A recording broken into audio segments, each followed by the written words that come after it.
성부와 성자와 성령의 이름으로 아멘. 예수님과 어머니 하나 되신 성심을 통해 신성하신 하느님 아버지의 피약과 아버지를 완전히 빼어 닮은 태양의 나라에서 이 모든 기도를 천상천하의 아버지께서 사랑하시는 소수의 남은 성경과 진리만을 믿고 따르는 아버지께 속한 자녀들과 우주 만물과 함께 아버지 대전 앞에 엎드려 경배드리며 감사와 찬미와 영광과 흠승을 드립니다. 사랑하는 아버지, 가련한 대한민국에 자비를 베풀어 주시옵소서. 특별히 윤석열 대통령을 다윗처럼 축복하여 주시기를 청원드립니다. 다윗처럼 용맹하고 어떤 경우에도 절대 불의와 타협하거나 굴복하지 않는 그런 정신으로 그 영혼을 매일매일 무장시켜 주시기를 갈망으로 청원드립니다. 또한 그를 돕고 협력할 수 있는 선의 세력의 올고준 이들, 그들이 진리를 중심으로 똘똘 뭉치고 하나 되고 단결된 힘으로 완전히 하나 되어서 그를 도울 수 있는 소수의 그런 정예화된 아버지의 자녀들을, 아버지의 일꾼들을, 그리고 아버지의 용사들을 그 옆에 보내주시기를 갈망으로 청원드립니다. 또한 트럼프 대통령을 새롭게 미국의 47대 대통령으로 뽑아주신 아버지 사랑에 감사드립니다. 그가 전 세계 카발 세력과 싸워서 모든 카발을 완전히 소탕시켜서 물리쳐 죽여 없앨 수 있는 4년의 시간이 허락되었습니다. 충직한 아버지의 도구요 매개체로서 그에게 많은 은총을 부어주셔서 그가 아버지의 도구로서 악과 싸워 이기는 데 필요한 다양한 은총으로 축복하여 주시옵소서. 또한 미국과 한국이 아버지 뜻 진리를 중심으로 협력하고 하나 되어 이제 아버지의 뜻이 다스리시는 새천년 왕국을 전 세계에 건설하는 데 주도적인 역할을 하는 새로운 나라로 다시 건국될 수 있도록 축복하여 주시옵소서. 이 모든 기도 우리 주 예수 그리스도의 이름으로 기도드리나이다. 아멘. 성부와 성자와 성령의 이름으로 아멘. 안녕하십니까? 하느님의 뜻 성교의 피아수녀입니다. 여러분이 저희들이 여러분께 좀 위로를 드리는 영상을 지난번에 찍어서 올려드렸더니 많은 분들이 이렇게 댓글을 달고 호응해 주셨습니다. 그렇게 열렬히 호응해 주시는 분들께 정말 진심으로 감사드립니다. 제가 다 읽어보았는데 미처 시간이 없어서 답글을 아직 달지 못했습니다. 근데 제가 그 댓글을 읽으면서 느낀 게 뭐냐면 참 마음이 아프고, 왜 마음이 아팠냐면은 이렇게 양들이 목자가 없어가지고 길 잃은 양처럼 지금 헤매고 있구나, 이런 생각을 하면서 예수님이 이 상황을 지금 다 보고 계시는데 얼마나 가슴 아파하실까. 마치 5,000명을 먹이신 기적사건 때 그렇게 말씀하셨죠. 저들이 양떼가 목자 없는 양떼 같구나, 이렇게 마음 아파하셨던 그 예수님의 마음을 제가 느끼면서 여러분들의 그 댓글 하나하나를 소중하게 읽고 감동을 받기도 하고 감사하기도 하였습니다. 여러분, 다시 한번 말씀드리지만 용기를 내십시오. 우리는 절대 지지 않습니다. 선의 세력이 진다면은 그 성경에 있는 모든 내용을 사실 다 부정해야 되는 것이죠. 아버지는 한 번도 마귀와 싸워서 아버지가 지신다, 하느님 아버지께서 패배하신다, 그런 거는 있을 수가 없는 일입니다. 지금 그러나 이제 승리까지 가는 과정이 이렇게 험난하고 많은 어둠이 있고 악과의 치열한 전투가 필요한 것은 사실은 하느님 입장에서는요, 여러분, 이 과도기가 반드시 필요합니다. 왜냐하면 지금 이런 일이 있어야만 밀과 가라지를 골라낼 수 있고요. 제가 말씀을 드렸다시피. 그리고 이런 일이 있어야 소위 각성이 되거든요. 여러분, 만약에 윤 대통령께서 계엄령을 안 했다고 생각해 보십시오.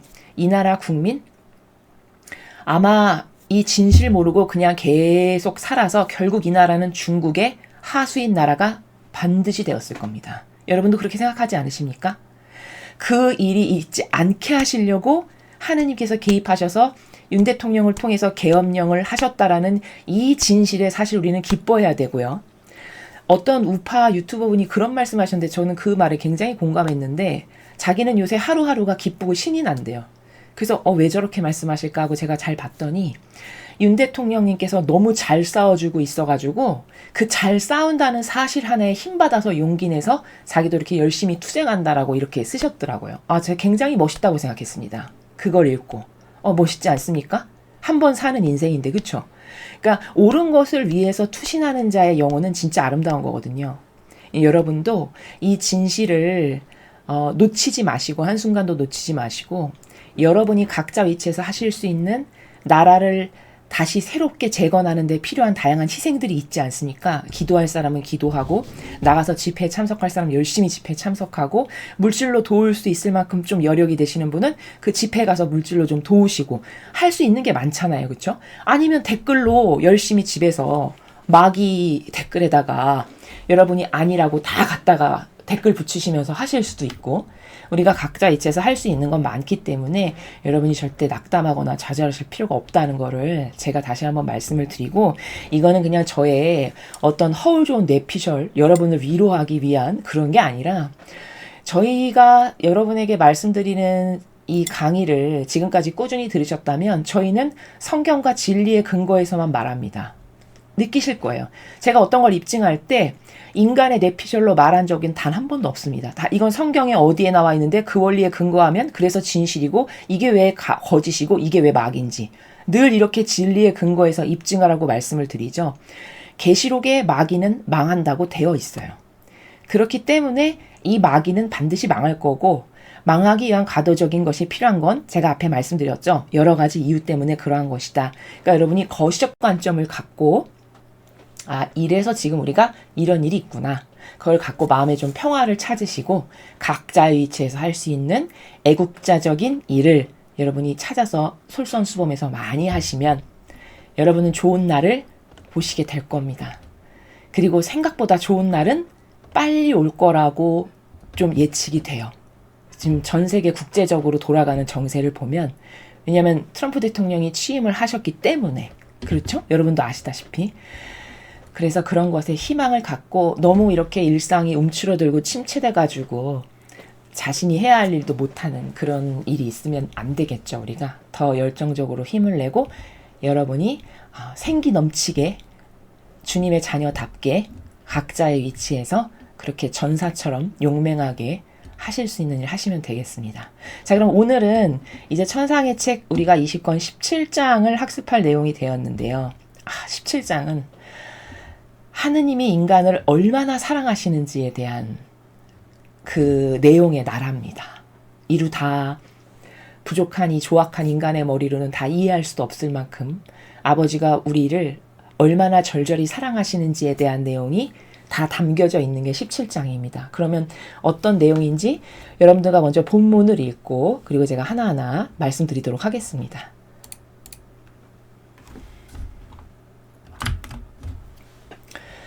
천상의 책 20권 17장, 모든 주물 안에 집중되어 있는 하느님의 인간 창조 때 뿜어나온 하느님 사랑의 분출, 피앗은 인간을 창조주의 모상으로 살게 한다.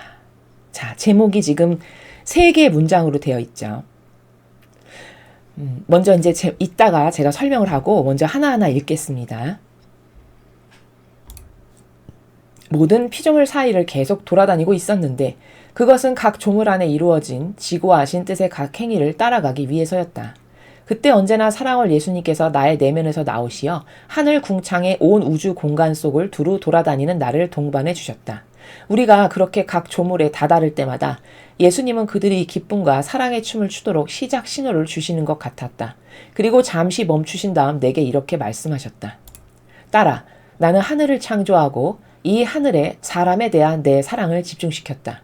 그리고 사람에 대한 더 큰 기쁨을 주려고 무수한 별들을 하늘에 점점이 흩뿌렸다. 그런즉 나는 하늘을 사랑한 것이 아니라 하늘 아래 있는 사람을 사랑하였고 사람을 위하여 하늘을 지어내었다. 내 사랑은 과연 너무나 힘차고 큰 사랑이었다. 그 하늘 궁창을 사람의 머리 위에 펼치면서 더없이 찬란한 별들로 장식해서 주었으니 어떤 군주도 황제도 이만큼 웅장한 전각을 가진 적이 없었다. 하지만 나는 사람에 대한 내 사랑을 하늘에 집중시키는 것만으로는 만족하지 않았다. 하늘은 순수한 즐거움으로써 사람에게 유익을 주게 되어 있거니와 나는 사람과 함께 사랑 안에서 즐거워하기를 원했으므로 태양을 창조하였고 태양 안에 사람에 대한 많은 사랑을 집중시키고자 하였다. 그러나 태양빛에 감싸인 사람을 사랑하였지 태양을 사랑한 것은 아니었다. 태양이 초목과 사람의 행복한 삶을 위하여 땅에 필요하기 때문에 필요한 만큼의 사랑을 태양 안에 넣어 주었던 것이다. 그것은 사람을 비추어주는 빛의 사랑이요. 사람을 따뜻하게 해주는 불의 사랑이다. 또 이 천체가 생겨나게 하는 셀 수 없이 많은 효과들은 하늘 궁창에 자리한 지속적인 기적으로서 만인과 만물의 선익을 위하여 그 빛과 함께 내려온다. 내가 사람에 대한 내 사랑의 여러 특성을 태양 안에 집중시켰으니 그 수는 태양이 생겨나게 하는 선과 효과들의 수와 같은 것이다. 5. 사람이 적어도 태양이 가져오는 사랑에는 관심을 쏟는다면 나는 행복감에 젖을 것이고 아울러 내 사랑의 성스러운 보고자이며 내 사랑과 빛의 전달자인 태양 안에 넣어둔 내 큰 사랑의 보답을 받는 느낌이 들겠건만은 내 지극히 높은 뜻은 스스로가 조물의 생명이 되어 활동하면서 그들을 통하여 인간에게도 대대로 스스로를 생명으로 내어준다. 그러는 동안 내 사랑은 사람을 사랑하기 위하여 내 영원한 피아단의 길을 내어 그 중심에 모인다. 따라서 나는 개개의 조물 안에, 그러니까 바람과 바다와 작은 꽃송이 안에, 지저귀는 작은 새 안에, 곧 모든 것 안에 내 사랑을 집중시킨다. 만물이 사람에게 사랑을 가져다 주게 하려는 것이다. 그러나 삶이 나의 이 사랑의 언어를 듣고 이해하며 받아들이기 위해서는 마땅히 나를 사랑해야 한다. 그렇게 하지 않으면 모든 조물이 사람에게 소리도 생명도 없는 주검처럼 있을 것이기 때문이다. 나는 만물을 창조한 후 나의 창조적인 손으로 사람의 본 모습을 지어내었다. 뼈대를 만들고 신경 조직이 펴지게 하며 심장을 형성하여 내 사랑을 집중시켰고 뼈대에 살을 입혀 더없이 아름다운 조상처럼 만들었으니 어떤 조각가도 그토록 아름답게 만들 수 없을 것이었다. 그런 다음 나는 그를 바라보았다. 그리고 그를 사랑하였다. 얼마나 많이 사랑했는지 억누를 길 없는 그 사랑이 밖으로 넘쳐 흘렀다. 나는 그에게 숨을 불어넣었고 숨과 함께 생명도 불어넣었다. 그러나 우리는 그것으로 만족하지 않았다. 지극히 거룩하신 삼위일체 하나님께서는 넘치는 사랑으로 사람에게 지성을 주시고 기억과 의지도 주시고자 하셨다. 게다가 우리는 이 피조물의 수용 능력에 따라 우리 신성한 존재의 모든 부분으로 그를 부여하게 하였다. 거룩하신 하느님께서 온 존재로 인간을 사랑하는 일에 또 그 안에 주님 자신을 쏟아붓는 일에 몰두하신 것이다. 사람은 따라서 생명의 첫 순간부터 우리 사랑의 모든 힘을 느꼈고 마음 깊은 데로부터 그 자신의 목소리로 자기 창조주에 대한 사랑을 표현하였다. 우리의 작품이, 우리가 만든 상이 우리를 사랑한다고 말하는 소리를 들었으니 그것도 완전한 사랑으로 사랑하는 것이었으니 우린 얼마나 큰 행복감을 맛보았는지. 그에게서 우리 사랑의 반영이 나오고 있었고 이 사랑은 그의 뜻에 의해 더럽혀지지 않은 것이었으므로 완전하였다. 사람이 우리의 사랑을 충만히 소유하고 있었던 까닭이다. 종전까지만 해도 우리가 창조한 만물 가운데서 우리를 사랑한다고 우리에게 말한 것은 하나도 없었는데 이제 사람이 우리를 사랑한다고 하는 소리를 듣자 우리의 기쁨과 만족이 너무나 큰 나머지 우리는 이 즐거움을 완성하려고 사람을 우주 만물의 왕으로 우리의 창조적인 손에서 나온 가장 아름다운 보옥으로 선정했던 것이다. 창조된 초기의 사람은 참으로 아름다웠다. 그는 우리의 반영이었으니 우리와 꼭 닮은 점들이 우리의 사랑을 황홀하게 할 정도의 아름다움을 그에게 부여하였고 그가 하는 모든 행위를 완전하게 하였다. 곧 그가 자기 창조주에게 드린 영광이 완전하였고 그의 흠숭과 사랑과 활동이 다 완전하였다. 그의 목소리는 모든 피조물 안에 울려 퍼지는 해조를 이루었으니 그가 하느님의 조화로운 곡조와 그에게 생명을 준 저 피앗의 곡조를 소유하고 있었기 때문이다. 또 그에게는 일체가 질서였다. 우리의 뜻이 그에게 창조주의 질서를 주었기 때문이다. 이 질서로 말미암아 그는 행복하였고 우리와 비슷하게 우리의 모습으로 사람을 만들자고 한 우리의 말대로 우리와 비슷한 모습으로 성장하였다. 그의 각 행위는 지구한 피앗의 빛의 일치 안에서 이루어졌으니 행위마다 그가 획득한 신적 아름다움의 색조를 띠고 있었다. 그의 말도 한마디 한마디가 조화로운 곡조를 하나씩 더 울려 퍼지게 하였다. 또 그에게는 모든 것이 사랑이었다. 모든 것 속에서 그는 우리의 영광과 능력과 무한한 지혜를 찬양하는 노래를 불렀고 모든 것이 곧 하늘과 태양과 땅이 그에게 그를 지어내신 분의 기쁨과 행복과 사랑을 가져다 주었다. 네가 만약 가장 네 마음에 드는 방식으로 하나의 상을 만든 다음 너 자신 전부를 그 안에 쏟아붓고 생명 유지에 필요한 체액과 혈액을 넣어주며 네 사랑의 절대권으로 그것에 생명을 줄 수 있었다면 어떻게 끔찍히 사랑하지 않을 수 있겠느냐? 그리고 그것도 너를 사랑하기를 간절히 바라지 않겠느냐? 또 그 상이 항상 네가 보는 앞에 있길 바라고 너를 위한 심장박동이 아닌 것은 단 한 번이라도 참을 수 없도록 네 사랑의 질투가 대단하지 않겠느냐? 그것은 네가 몸소 만든 상 안에서 너 자신을 보기 때문이다. 이 때문에 너를 위한 것이 아니라면 아주 작은 행위에도 번번이 네 가슴이 잡아 찢기는 아픔을 느끼는 것이다. 나도 그렇다. 사람이 나를 위해서 하지 않는 모든 것이 내게는 가슴이 잡아 찢기는 아픔이다. 사람을 받쳐주는 땅이 내 것이요. 그를 비추어주며 열을 주는 태양이 내 것이요. 그가 마시는 물과 먹는 음식이 다 내 것인 까닭이다. 모든 것이 내 것이니 사람은 다 내 것으로 내가 부담하는 것으로 살아간다. 이렇게 나는 모든 것을 주는데 그는, 즉 그 아름다운 상은 나를 위해 있는 것이 아니라면 나에게 얼마나 심한 무례와 모욕과 고통이 되겠느냐. 이 점에 대하여 생각해 보아라. 네가 알아둬야 할 것은 홀로 내 뜻만이 내가 빚어내었을 때와 똑같이 아름답게 그 상을 내게 돌려줄 수 있다는 점이다. 그것은 내 뜻이 우리의 모든 작품을 보존하고 우리 모습의 모든 반영을 전달하기 때문이다. 영혼이 우리 모습의 반영으로 살아가면서 사랑하길 원한다면 이 반영이 그에게 우리 사랑의 완전성을 주고 그가 일하기를 원하면 우리의 일의 완전성을 준다. 말하자면 그가 행하는 모든 것이 완전해지고 이 완전성이 그를 지어내신 창조주를 매혹할 정도로 다양한 아름다움의 온갖 색조를 그에게 부여하는 것이다. 이런 이유로 나는 지고한 피앗이 알려지고 그 나라가 인류의 모든 세대들 가운데 세워지길 간절히 바라고 있다. 그것은 창조주와 피조물 사이 질서를 확립하기 위해서이고 우리의 재산을 다시 예전처럼 사람과 공유하기 위해서다. 그런데 오로지 우리의 뜻만이 그렇게 할 수 있는 능력을 가지고 있다. 우리의 뜻이 없으면 많은 선이 있을 수 없고 우리의 상이 우리의 창조적인 손에서 나왔을 때 같이 아름다운 모습으로 우리에게 돌아올 수도 없을 테니 말이다. 주님의 말씀입니다. 하나님 감사합니다.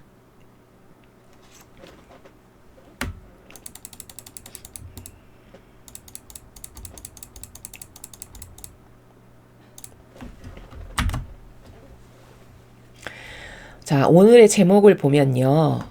모든 조물 안에 집중되어 있는 하느님의 인간애. 모든 조물이라는 건 여러분 설명 안 드려도 창조된 만물을 말씀하시는 것이죠. 그 모든 만물 안에는 하느님의 인간애가 집중되어 있고 그 인간애로 아버지는 그런 사랑의 마음으로 다 창조하셨다는 거죠. 그 다음 인간 창조 때 뿜어나온 하느님 사랑의 분출. 그러니까 이 두 번째 문장의 내용은 물론 본문을 더 살펴면서 제가 설명을 해야 되겠지만 창조하실 때 우리를 너무 사랑하셔서 아버지께서 아버지의 사랑이 막 뿜어져 나온 상태, 그거를 지금 인간 창조 때 뿜어나온 하느님 사랑의 분출이라고 표현하신 거예요. 근데 우리 지금 본문 읽었지만 너무나도 사랑해서 내가 그 나를 닮은 상을 보고 기쁨에 넘쳐 흘렀다 뭐 이런 표현 아까 있었죠. 이제 그런 부분을 두고 지금 두 번째 문장을 아버지께서 말씀하신 거고, 세 번째 피앗은 인간을 창조주의 모상으로 살게 한다. 자, 이 세 번째 문장 굉장히 중요한데요. 이 문장이 함의하고 있는 그 원리는 뭐냐면 피앗이 아버지를 닮게 하는 은총이다라는 거예요. 그러니까 피앗 정신으로 우리가 다시 태어나지 않으면 우린 하느님을 절대 닮을 수 없다예요. 지금 세상이 이렇게 무질서하죠, 여러분. 자기 멋대로 다 각각의 개개인이 살잖아요. 그래서 100명이면 100명의 논리가 다 있죠. 그리고 그것이 충돌을 이루면서 막 이런 혼란한 무질서 가운데 그것보다 힘 세면 지배하는 거고 힘 약하면 무너지는 거고 뭐 이런 구조잖아요. 세상이라는 게. 그것을 평정할 수 있는 건 뭐다? 피앗의 질서다. 아버지께서 만드신. 그래서 우리가 피앗을 배워야 되는 거예요. 왜냐하면 그 질서가 뭔지를 알아야 내가 그 질서로 살아가고 그 질서로 사고방식을 바꿀 거 아니겠습니까? 그렇죠? 그리고 그 질서로 사고방식을 바꿔야만 나는 천상의 아버지를 배울 수 있는 나라에 갈 수 있게 됩니다. 맞습니까? 그렇기 때문에 피앗 정신을 우리가 계속 배우는 거고 중요한 거고, 그 피앗 정신이 있는 영혼만이 하느님을 닮은, 즉 창조주의 모상으로 다시 태어날 수 있다. 이 말이거든요. 세 번째 문장은 그래서 제가 중요하다라고 얘기하는 거고, 정리하면 피앗만이 하느님 아버지를 닮게 하는 은총이다. 근데 이제 우리가 앞에서 저희가 지금 오늘 17장을 배우는데 1장부터 16장 할 때까지 제가 피앗이 뭔지를 계속 주기적으로 말씀을 드렸어요. 그러니까 차근차근 다 들으신 분은 피앗 그러면 예전처럼 막연하진 않아요. 그렇죠? 일단 질서야. 그렇죠? 질서예요. 피앗은 본연의 위치에서 살아가는 그 질서예요. 그리고 자발적인 거예요. 자발적인 거. 이것 말고도 이제 기타 등등 많은데, 그러면 질서고 자발적이고 이런 말을 들었을 때 나는 그렇게까지 그 질서로 하느님 앞에 이렇게 막 일사불란하게 있는 그런 게 부담스러워. 마음이 그렇게까지 하고 싶진 않아. 이런 생각을 갖는 누군가가 있다. 예를 들어서 그러니까 이런 부담을 느끼는 거죠. 마치 여러분이 아주 이해하기 쉽게 좀 저급하지만 자연법으로 비유하면 시어머니랑 같이 사는 건 부담스럽죠, 여러분. 솔직히 말하면. 시어머니 모시고 사는 거 부담스럽잖아요. 그러면 왜일까요? 왜 부담스럽죠? 자기 혼자 있으면 자유롭게 막 할 수 있는데 시어머니랑 같이 살면 막 하는 행동 반경에 제약이 있죠. 맞죠, 그쵸? 아니, 때에 맞춰서 딱딱 식사를 차려드려야 되고 마음대로 자유롭게 밖에도 못 다니고 기타 등등의 제약이 있잖아요. 그러니까 그게 부담스럽고 싫은 거잖아요. 사실 솔직하게 말을 해야죠, 그쵸? 그러면 이거는 뭘까요? 무질서가 아예 내재화됐다라는 거예요. 맞죠? 아니, 어른을 모시고 살면 어른 위주로 내가 불편함을 감수하고 그 어른이 불편하시지 않게끔 살피고 사랑을 드리고 그것에 맞게끔 내가 반영을 하고 이런 건 지극히 당연한 거죠. 옛날의 어르신들은 그걸 지극히 당연하다라고 받아들이고 사신 거거든요. 근데 요즘 사람은 그게 왜 당연한 거야? 나도 나의 삶이 있어. 이제 이런 식이거든요. 이걸 무질서라고 하는 거예요. 근데 그 무질서가 막이다? 라는 거를 지금 사람들이 몰라요. 맞습니까? 그게 왜 막이야? 그게 자유지. 여러분, 방임이 자유입니까? 요즘 현대인이 말하는 그 자유는 사실 방임을 자유라고 생각하고 살아가는 거거든요. 그쵸? 여러분, 인간이 따를 질서가 없다면 개, 돼지와 다를 바가 뭡니까? 그렇잖아요. 아니, 돼지가 똥이 그대로 있는 돼지 우리간에서 사는 걸 가장 편안하다고 생각하잖아요. 그 돼지를 이렇게 깔끔하게 치워진 인간의 집안에다가 데리고 오면 그 돼지가 편안하다고 느낍니까? 아무 생각 없어요, 돼지는요. 그냥 똥으로 가득한 그 돼지 우리간에 살아도 편안하고 아무렇지도 않아요. 그러면 그건 뭐예요? 본성이 그 더러운 데서 살아도 아무렇지도 않을 만큼 그게 내재화된 거죠. 맞죠? 그걸 우리는 무질서라고 부르는 거거든요. 그러면 인간이 얼마나 무질서하냐. 돼지가 그렇게 똥 가득 있는 우리간에서 살아도 아무렇지 않은 걸 보면 아우 더러워 이렇게 생각하면서 본인은 그건 못지않은 무질서로 살아가지만 본인에 대한 객관화된 성찰을 할 수 있냐. 객관화된 성찰을 할 수 없어요. 왜냐하면 여러분이 아시다시피 지금 세상은요. 무법천지 무질서가 지극히 당연한 걸로 받아들여지는 세상이거든요. 무질서가 당연하니까 저렇게 죄도 없는 대통령을 법에 근거하지도 않은 채 막 끌어내리는 거잖아요. 이게 무질서지 뭡니까? 그쵸? 근데 그걸 잘했다라고 박수치는 세상이잖아요. 그쵸? 그러니까 그런 사고방식으로 사는 사람에게는요. 이 진리가 무슨 말인지도 모르겠거니와 와닿지도 않을 거고 이 진리의 빛이 그런 영혼 안에 안착해서 어떤 은총을 줄 수도 없어요. 이미 마귀화됐기 때문에. 무질서가 얼마나 나쁜 거냐. 인간은 무질서가 진짜 심각한 악이라는 걸 절대 몰라요. 특히 요즘 사람은 더. 근데 본인의 그 무질서를 개선하지 않죠? 그럼 천상에 못 갑니다. 왜냐면 피앗은 질서 자체거든요. 그리고 아담과 하와가 왜 죄인이 됐습니까? 왜 죄인이 됐죠? 무질서에서. 무질서에서 죄인이 된 거예요. 자, 아버지께서 너 이런 거 다 먹어도 되는데 여기 이거는 하지 말아라. 이게 뭐예요? 따라야 될 질서를 설정하신 거죠. 따라야 될 규칙. 너가 나랑 하나 돼서 행복하게 잘 살려면 너가 최소 이것만은 따라야 돼. 여기 있는 건 다 내가 사랑으로 너를 위해서 창조한 거니까 먹어도 돼. 근데 너 이것만큼은 따면 안 돼. 이게 아버지가 주신 어떤 질서죠. 근데 그 질서를 하와가 무시한 거잖아요. 그걸 허문 거잖아요. 자신의 사욕과 욕망을 위해서. 그래서 죄인이 된 거죠. 그러니까 인간이 죄인이 된 건 무질서 때문에 죄인이 된 거예요. 그러면 그 무질서를 회복해서 질서 정연한 내가 되지 않고 어떻게 다시 회복합니까? 그 아담과 하와가 누렸던 지복의 세계로? 말도 안 되는 거죠. 그렇죠? 그러니까 이 질서롭지 못한 인간의 사고방식이 완전 막인데 이걸 교회가 가르칩니까? 세상 학교에서 가르칩니까? 누가 가르칩니까? 사실 이걸 교회가 가르쳐야 되는 거거든요. 근데 교회가 얼마나 마귀화됐냐. 야, 질서 필요 없고 마귀도 끌어안고 이것도 끌어안고 다 끌어안는 게 사랑이야. 이렇게 가르치는 게 교회죠. 맞죠? 아니, 하느님은 사랑이십니다. 그 말로 모든 걸 그냥 다 통칭해버리는 게 현재 교회가 맨날 남발하는 거잖아요. 그래서 그 마귀의 누룩을 계속 받아먹은 신자라는 사람들은 질서도 모르고 성경의 진리도 한 줄도 모르는데 항상 와서 주장하는 게 뭐야? 하느님은 사랑이십니다. 너는 왜 이렇게 사랑이 없어? 너는 왜 이렇게 비판적이야? 할 줄 아는 말은 그게 다예요. 그러고도 부끄러운 줄도 몰라. 자기가 그렇게 무식한데. 맞죠? 이게 현실이지 않습니까? 그러니까 이 무질서를 개선하지 않는다. 사고방식 안에서 이건 절대 천상에 못 간다. 원래 아담과 하와가 누렸던 지복, 거긴 언감생심 갈 수 없어요. 왜냐면 무질서 때문에 그가 죄인이 되는데 그거를 꺾지 않는다? 그걸 꺾지 않고 그 세계로 다시 어떻게 갑니까? 맞죠? 근데 사람은 너는 하느님 앞에 이렇게 질서로워야 되고 네가 살아가야 될 위치와 나라는 이런 거고 이런 걸 말하면 부담스러워. 왜? 내 멋대로 못하고 사니까. 그럼 내 안에 악이 있구나 지금. 무질서의 악이 아예 지배적이구나. 이렇게 알아야 되는데 그걸 어떻게 그렇게 알아듣는 사람 없잖아요. 맞죠? 그리고 그 피앗이 부담스러운 거는 이 성숙하지 못해서인데 그 무질서가 지금은 좋은 거거든요. 근데 여러분 생각해 보세요. 사람의 기호와 정서라는 거는 시간이 지날수록 그리고 나이가 먹으면서 달라지고 변하는 것들이거든요. 여러분 어렸을 때는 장난감, 인형 이런 거 좋아하셨죠? 근데 여러분이 중학교, 고등학교 되고 대학을 가고 사회인이 됐는데도 장난감, 인형 이런 거 좋아했나요? 아니요. 그때가 되면 막 자동차를 좋아하고 다른 것들을 좋아하죠. 그러면 이건 뭐예요? 인간이 나이를 먹고 성숙할수록 기호, 정서, 경향도 업그레이드가 이렇게 된다는 말이잖아요. 그쵸? 그러면 그 기호, 정서, 경향을 끊임없이 업그레이드해서 진리를 내가 좋아하는 기호, 정서, 경향으로 가야 되는 거거든요. 인간이 성숙한다는 거는. 맞죠? 근데 그 기호와 정서와 경향이 성숙하냐? 그저 무조건 내가 좋아지는 거. 어떻게 하면 내 이런 욕구를 채울까? 이것밖에는 없는 거예요. 일평생 경향이. 기호 정서가. 나이가 70을 먹어도 80을 먹어도 90을 먹어도. 맞잖아요. 그쵸?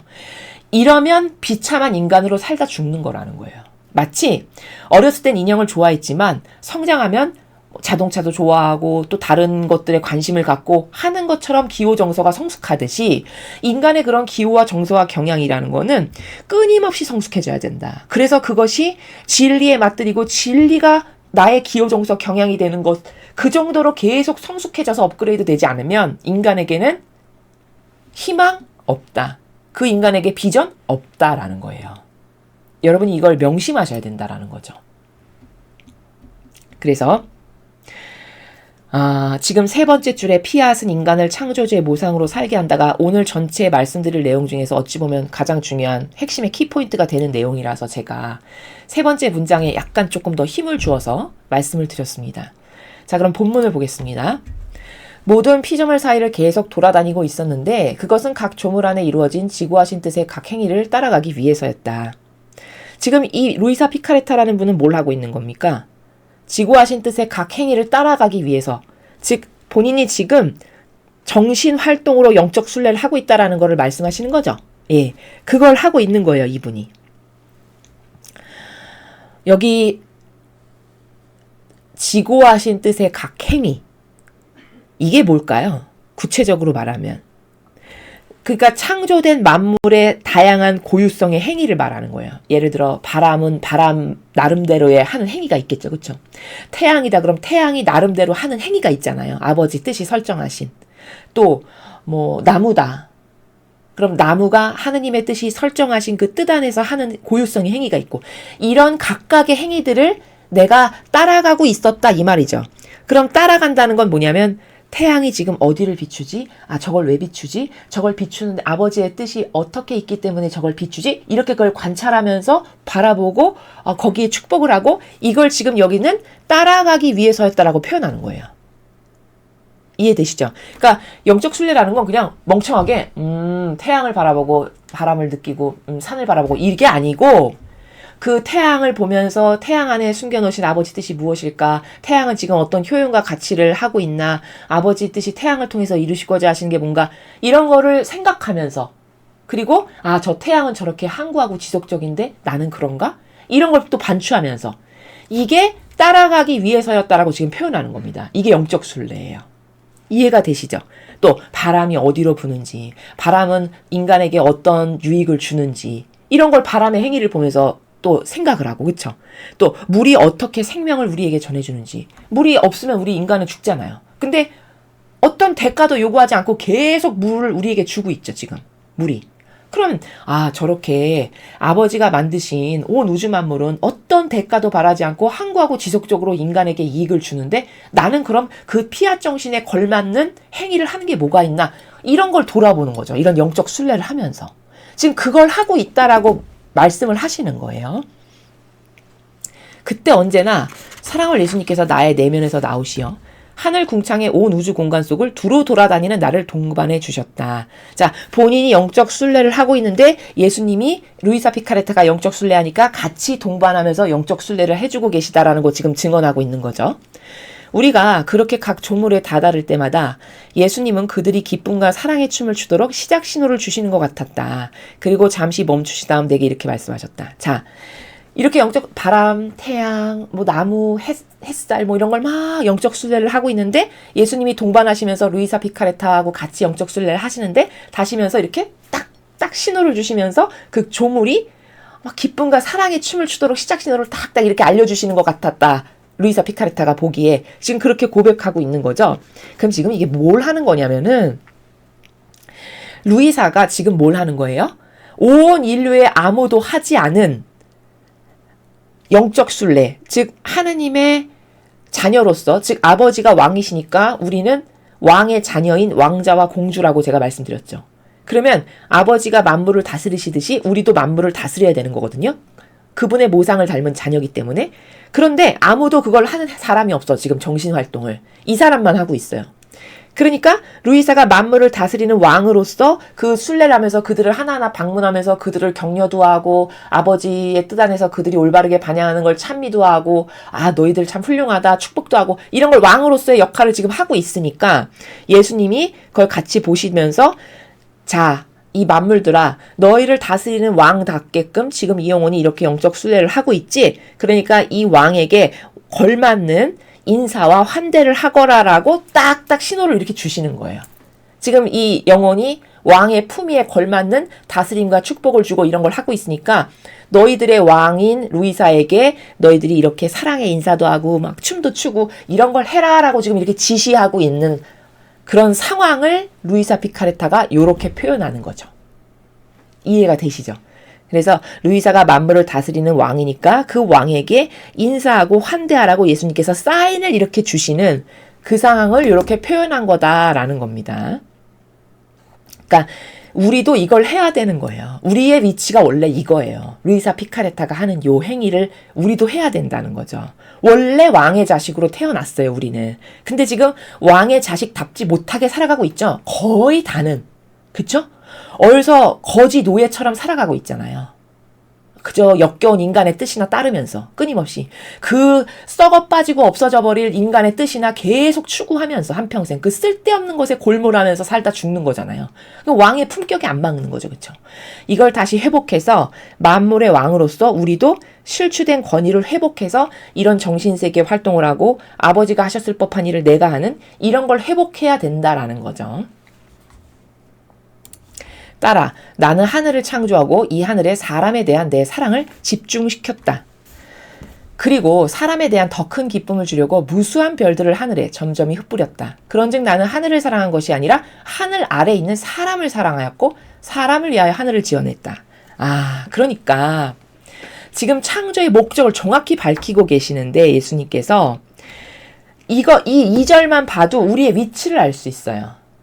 우리를 위해서 이 자연물이 존재하는 거라는 거잖아요. 맞죠? 왜냐면 이렇게 말씀하시니까. 나는 하늘을 사랑해서 하늘을 만든 게 아니고 사람을 사랑하는데 그 사람을 기쁘게 하려다 보니까 별도 만들고 하늘도 만들고 태양도 만들고 이런 거야. 이런 말씀이잖아요. 그쵸? 그럼 우리의 위치를 알 수 있죠. 나는 왕의 위치구나. 이 만물이 나를 위해 존재하고 나는 그 만물을 다스려야 되는 위치구나. 이 질서를 발견할 수 있잖아요. 2절만 봐도. 맞죠? 그러니까 우리가 왕인 거예요. 우리 원래 위치가. 본연의 나의 위치가. 질서가. 그런데 질서에서 지금 우리가 벗어나서 살고 있잖아요. 이 세상의 꼴을 보십시오. 얼마나 무질서한가. 얼마나 역겨운가. 그러니까 그 질서에서 벗어나게 사니까 자연이 저것들 봐 되게 웃긴다. 원래는 우리를 다스리는 왕으로 창조됐는데 야 우리보다도 못해 하느님을 대하는 걸 보니까 태양 어느 날은 뜨고 어느 날은 안 뜨고 내 멋대로 하고 싶은 대로 야 오늘은 내가 좀 피곤하니까 햇살을 좀 조금 내려야 되겠어. 야 오늘은 내가 아주 신경질이 나거든 안 해버릴 거야. 이렇게 합니까? 태양이? 항구하고 지속적으로 끊임없이 그 위치에서 그대로 계속 자기가 수행할 바를 하죠. 그럼 이게 지속적이고 항구하고 영원성인 거거든요. 사람에게 그런 속성이 있습니까? 사람 얼마나 변덕스러워요. 그쵸? 그리고 그거 질서에서 안 벗어나서 살잖아요. 태양을 보니까. 인간은 얼마나 질서에서 벗어나서 막 삽니까? 그쵸? 그러면 이 태양이 인간을 봤을 때 자기보다도 못해. 왕이라고 만들어 놨는데 자기는 질서롭고 하느님 뜻에 완전히 속해서 순종하고 이렇게 살아가거든? 근데 얘네들은 뭐야? 마귀 뜻이나 따르고 마귀나 찬송하고 찬동하고 저게 뭔지도 모르고 마귀 밑에 가서 머리 조아리고 저러고 살아가고 있네? 얼마나 한심하겠어요. 그러니까 쓰나미가 불어닥치고 뭐 화산이 폭발하고 자연재해로 막 사람을 덮치고 죽이는 건 왜 그런지 여러분 이제 아시겠습니까? 그렇게 질서에서 벗어났으니까 자연이 인간을 내려치는 거예요. 아시겠죠? 그래서 세계에 일어나는 많은 자연재해는 물론 하느님이 의도적으로 주시는 징벌도 있으시겠죠. 그러나 위치에서 벗어난 인간, 그 인간을 이 자연물이 치는 그런 것도 있다라는 거죠. 그 다음에 3절을 보면 내 사랑은 과연 너무나 힘차고 큰 사랑이었다. 그 하늘 궁창을 사람의 머리에 펼치면서 더없이 찬란한 별들로 장식해서 주었으니 어떤 군주도 황제도 이만큼 웅장한 전각을 가진 적이 없었다.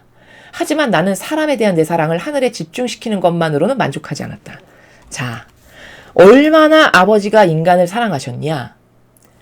하늘 궁창을 사람의 머리 위에 펼쳐서 찬란한 별로 장식해서 주었대요. 그러면 그 하늘의 아름다운 별들로 끝도 없이 수놓아져 있는 그 하늘, 그거를 우리를 위해서 만드셨다는 거잖아요. 내가 왕이고 나를 위해서 그 피조물이 우리의 왕님, 여러분의 저는 여러분이 다스리는 별입니다. 여러분을 찬미합니다. 이렇게 딱 빛나고 있는데 그 왕다운 처세를 지금 못하고 살아가는 거죠. 그러면서 어떤 군주도 황제도 이만큼 웅장한 정각. 자, 정각 뭔지 아시죠? 그 궁전의 그 지붕 같은 거라고 그래야 될까요?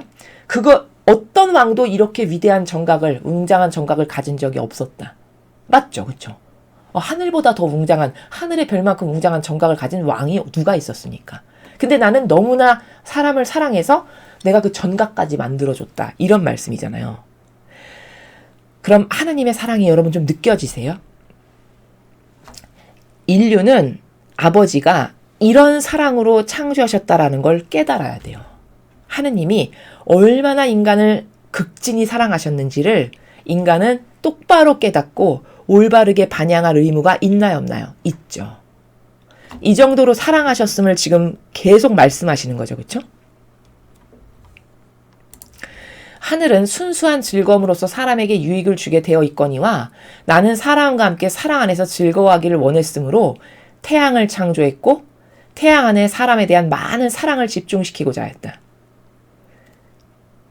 그러니까 여기 보면 아버지가 하늘을 설계하셨는데 순수한 즐거움으로 사람에게 유익을 주게끔 설계하셨다라는 거예요. 아버지 설계 의도가. 그러니까 여기 순수한 즐거움이라는 건 뭐냐면 하늘이 우리를 위해서 존재하는데 인간은 어떤 그 잔머리가 있잖아요. 뭘 줄 때조차도 계산을 하고 주죠. 그렇죠? 내가 다음에 저 사람한테 이런 걸 좀 받았으면 하는 어떤 기대를 주고 갖고 준다던가 이런 잔머리가 있지만 아버지가 우리를 위해서 만든 것들은 잔머리라는 게 없어요. 여기 순수한 즐거움이라고 표현하신 나라가 뭐냐면 의도하고 기대하는 바가 없이 그냥 순수한 사랑으로 우리를 위해서 만들어진 이런 뜻이에요. 그렇죠? 그런 즐거움으로 사람에게 유익을 주게끔 하늘이 창조됐다라는 거죠. 그렇죠?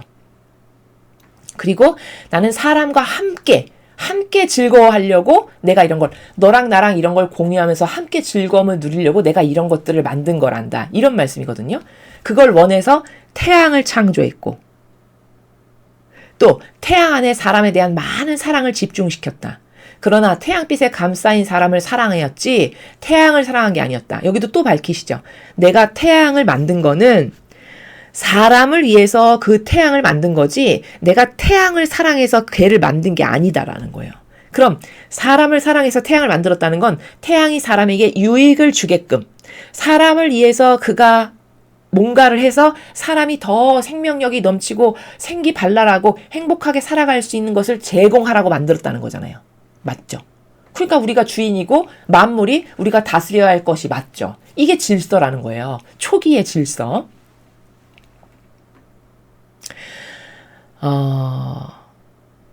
태양이 초목과 사람의 행복한 삶을 위하여 땅에 필요하기 때문에 필요한 만큼의 사랑을 태양 안에 넣어두었던 것이다.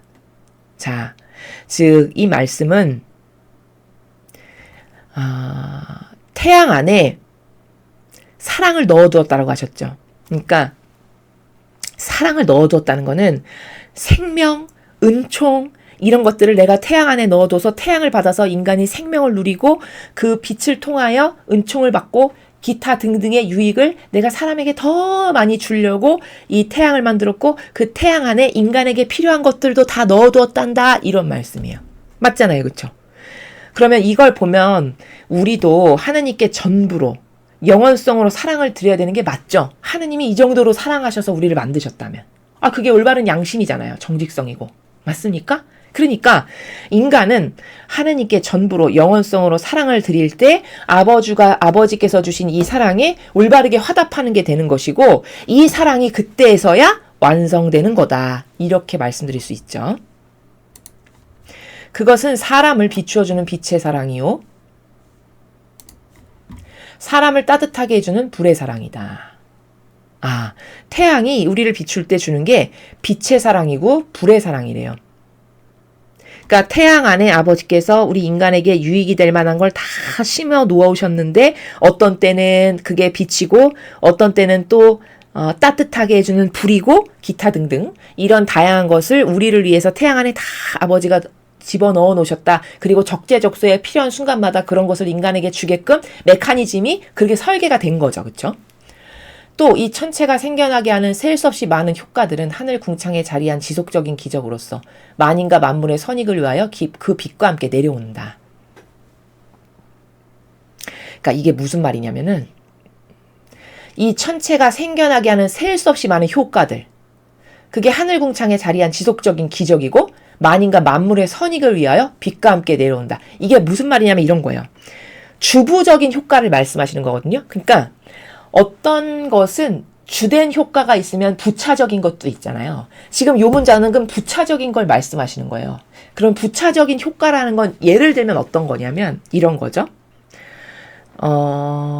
쉽게 이해를 한다면 예를 들어서 한여름이에요. 엄청 더운. 근데 한여름에 엄마가 외출을 하시는데 내가 학교 갔다 올 거를 미리 알고 엄마가 더운 여름날 그 학교 갔다 돌아오면 아들을 위해서 선풍기랑 에어컨을 틀어놓고 외출을 했어. 그래서 아들이 학교를 갔다가 집에 왔더니 아주 시원하게 방 안에서 이렇게 누워서 쉴 수 있게 되었어. 그러면 나는 선풍기랑 에어컨에게 감사해야 되는 거예요? 엄마한테 감사해야 되는 거예요? 엄마에게 감사해야 되는 거죠. 그쵸? 지금 이것도 같은 원리죠. 그쵸? 내가 태양에게 감사해야 되는 게 아니라 태양을 만드신 아버지께 감사해야 되는 거죠. 인간이. 이게 올바른 거잖아요. 그쵸? 그리고 부수적인 효과라는 거는 그 나를 시원하게 하려고 엄마가 외출하실 때 에어컨이나 선풍기를 틀어놓고 감으로써 내가 그 효과를 누리는 것. 이게 부수적인 거예요. 이해가 잘 되시나요? 직접적인 효과는 또 따로 있고.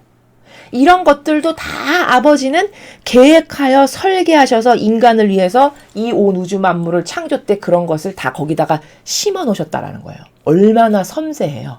그쵸? 얼마나 퍼펙트합니까? 놀랍지 않으세요? 하느님은 이런 분이세요. 인간이 그냥 대강 하느님은 사랑이죠. 이렇게 해가지고는 하느님을 모르는 겁니다.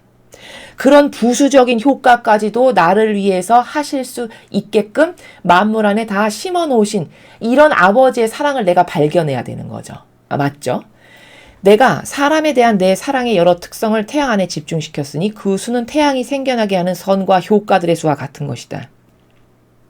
그러니까 태양이 생겨나게 하는 선과 효과들의 수와 같은 거다. 그러니까 태양을 직접적으로 받아서 누리는 그 주된 효과 플러스 태양이 있음으로써 부수적인 것도 우리가 같이 누린다는 거거든요. 그것까지도 하느님이 나를 사랑해서 계산하셔서 만드셨다는 거예요. 지금 이 말씀의 뉘앙스는. 그러면 그 부수적인 효과라는 건 도대체 뭐냐면 예를 들어서 태양으로 인해서 사과가 아주 튼실하게 열매를 맺었어. 뭐 귤, 고구마 이렇게 우리가 먹는 거 이런 거 막 열매를 태양 없으면 죽잖아요. 그쵸? 이런 농산물들. 그럼 그게 태양 때문에 아주 한여름 뜨거운 태양 아래서 튼실하게 아주 달게 열매를 잘 맺었어. 그럼 내가 나중에 그걸 따서 먹죠. 그럼 이거 부수적인 효과를 내가 누리는 거예요? 아니에요. 이게 부수적인 효과예요. 그런 것까지도 내가 누릴 수 있게끔 아버지는 우리를 그토록 사랑하시고 태양 안에 그러한 많은 것들 주된 거와 부수적인 것까지도 포함해서 다 심어놨다는 거죠. 나를 위해서. 감동적이지 않으십니까? 이 정도로 사랑하신다는 거예요. 굉장히 디테일하고 구체적이죠? 그럼 교회가 맨날 하느님은 사랑이십니다. 이렇게 가르치는 거랑 얼마나 달라요.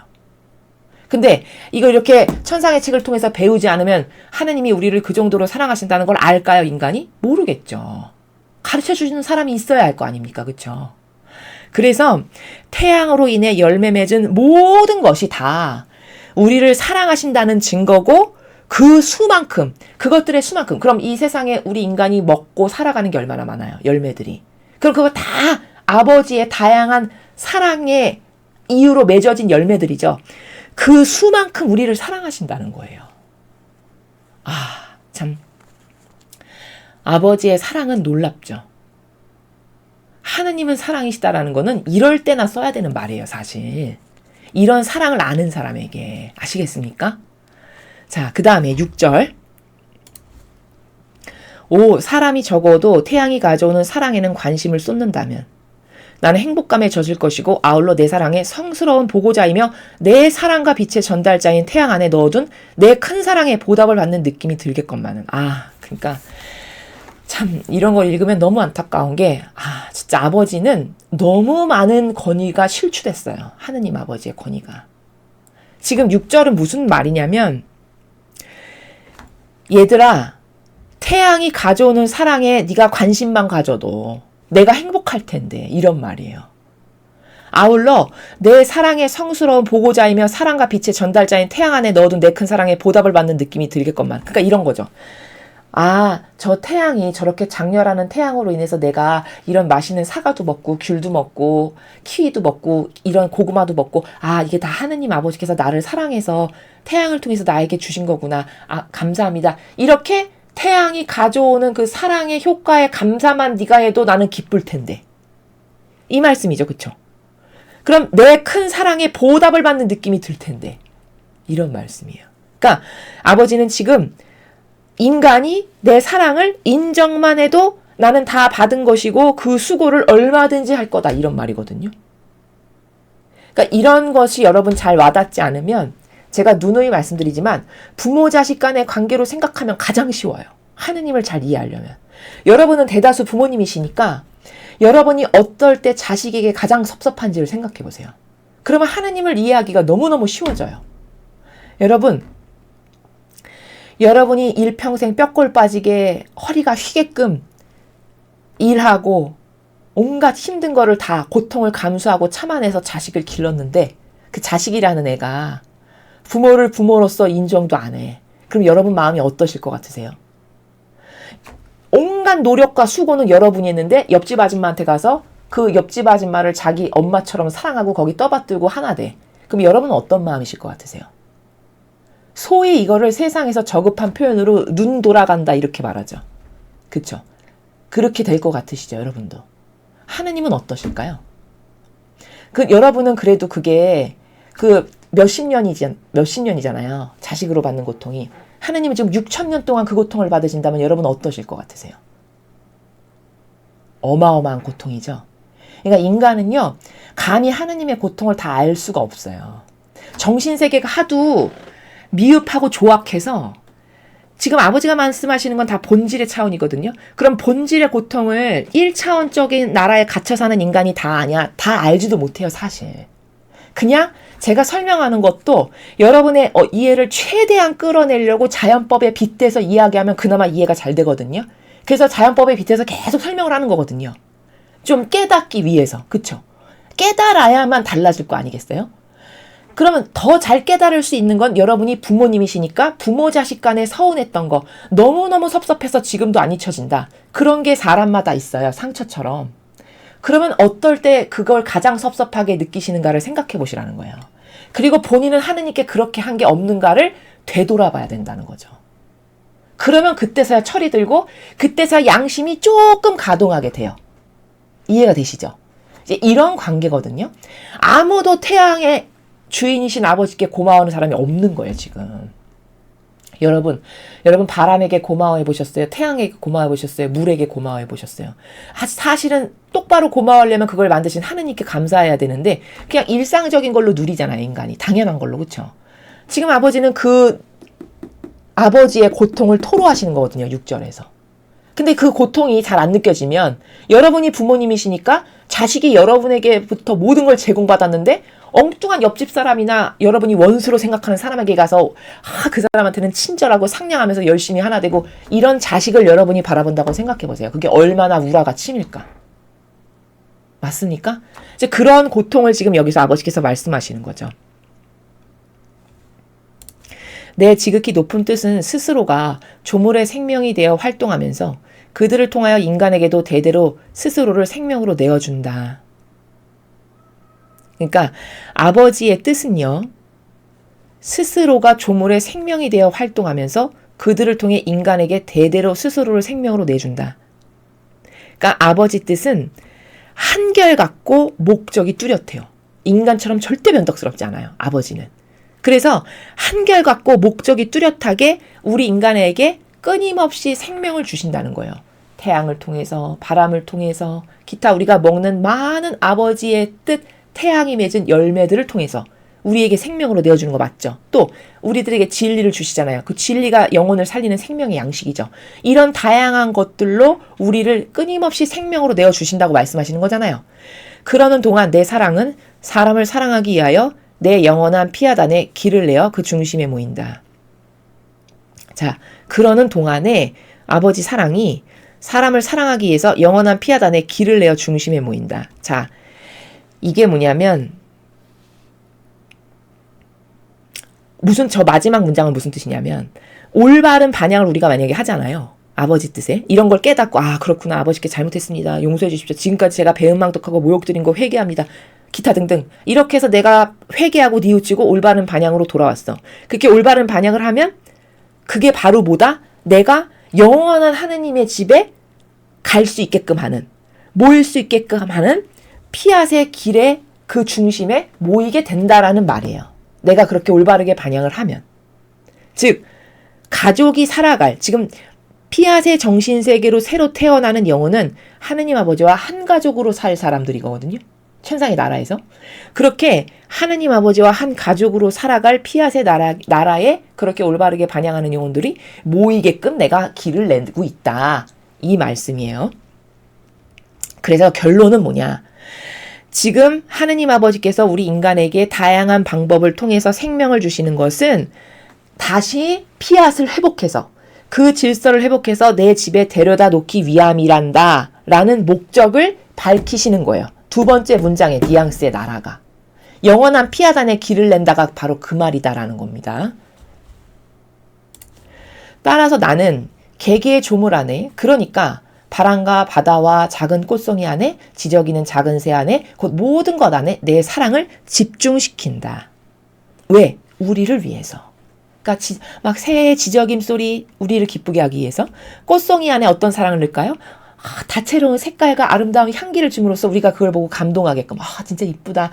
꽃이 귀엽네. 이렇게. 그쵸? 또 바람을 막 불게 해서 오염된 공기를 다시 정화시킨다든가. 이런 기타 등등의 많은 아버지 생명의 활동이 이 각각의 자연물들을 지금 열심히 하고 있는 거죠. 그리고 그런 자연물들의 활동은 다 뭐다? 하느님이 우리에게 사랑을 주시고 있는 거다라는 거예요. 만물이 사람에게 사랑을 가져다 주게 하려는 것이다. 밝히고 계시네요. 제가 지금 한 말이 바로 나오네요. 그쵸? 만물이 사람에게 사랑을 주려고 그러한 다양한 방법으로 우리를 위해서 창조하셨다는 거죠. 그러나 삶이 나의 이 사랑의 언어를 듣고 이해하며 받아들이기 위해서는 마땅히 나를 사랑해야 한다. 그렇게 하지 않으면 모든 조물이 사람에게 소리도 생명도 없는 주검처럼 있을 것이기 때문이다. 이게 무슨 나라냐면은 이 뉘앙스가 뭐냐면요. 그런데 이렇게 내가 여러 가지 것들을 너를 위해서, 너를 사랑해서, 너를 위해서 봉사하라고 이렇게 만들었잖니? 근데 너가 이 새가 나를 위해서 지저귀네. 꽃송이 안에 아버지의 저런 아름다운 사랑이 있네. 바다가 이렇게 철썩이고 출렁이면서 그 많은 바다 안에 사는 물고기, 이런 걸 사랑으로 나에게 주신 거구나. 기타 등등 이런 거를 통해서 내가 아버지의 사랑을 깨닫고 이해하려면 어떻게 해야 된다? 나의 이 사랑의 언어를 듣고 이해하며 받아들이기 위해선 마땅히 나를 사랑해야 된다. 하느님을 마땅히 사랑해야만 하느님이 주신 이런 자연물을 통해서 그분의 사랑을 똑바로 깨달을 수 있다라는 거죠. 맞잖아요. 그렇죠? 그러니까 이런 거예요. 아까 제가 예를 들었죠. 학교 갔다가 와서 너무 더워. 근데 집에 가니까 막 선풍기가 틀어져 있고 에어컨이 돌아가고 있어. 근데 엄마가 없어. 그러면 자식인 나는 엄마가 나 학교 갔다 오면 이렇게 더울까 봐 그걸 다 안배하고 미리 이렇게 다 해놓고 가셨구나 하면서 엄마의 사랑을 제대로 된 자식이면 느낄까 안 느낄까요? 느끼겠죠. 그래서 엄마를 너무 고마워하고 더 많이 사랑하게 되겠죠. 그러면 이게 선풍기와 에어컨만에만 포커스를 꽂혀서 봐야 될 게 아니라 그것들이 나에게 지금 시원하게 해주는 거는 그것 차원을 넘어선 본질적으로는 누가 이걸 이렇게 한 거다? 아버지가 그렇게 하신 거다라는 걸 알아야 될 거 아니에요. 인간이. 그래야 똑바로 하느님을 사랑할 줄 알게 되죠. 그러니까 지금 같은 나라죠. 네가 이 많은 조물을 통해서 사랑받는다는 걸 느낀다면 그것 이전에 이걸 만든 사람이 누군가? 바로 나지 않니? 나를 똑바로 사랑해야 네가 올바르게 이해할 수 있어. 이 말이죠. 그렇죠? 그렇게 하지 않으면 모든 조물이 사람에게 소리도 생명도는 주검처럼 있을 거다. 이게 뭐냐면 아버지가 이렇게 다양한 아름다운 사랑으로 나에게 주시고 싶은 게 있어서 이런 것들을 지금 주셨는데 내가 올바르게 깨닫지 못하고 인식이 없어가지고 하느님이 이걸 다 나를 사랑하셔서 이런 걸 주신 거야라고 하는 올바른 반향이 없어. 내 안에. 그럼 나는 살아있으되 죽은 거다라는 거예요. 그래서 여기 주검처럼 있을 것이다라고 표현하시는 거예요. 이해되시죠? 자, 그런 상황을 말씀하시는 겁니다.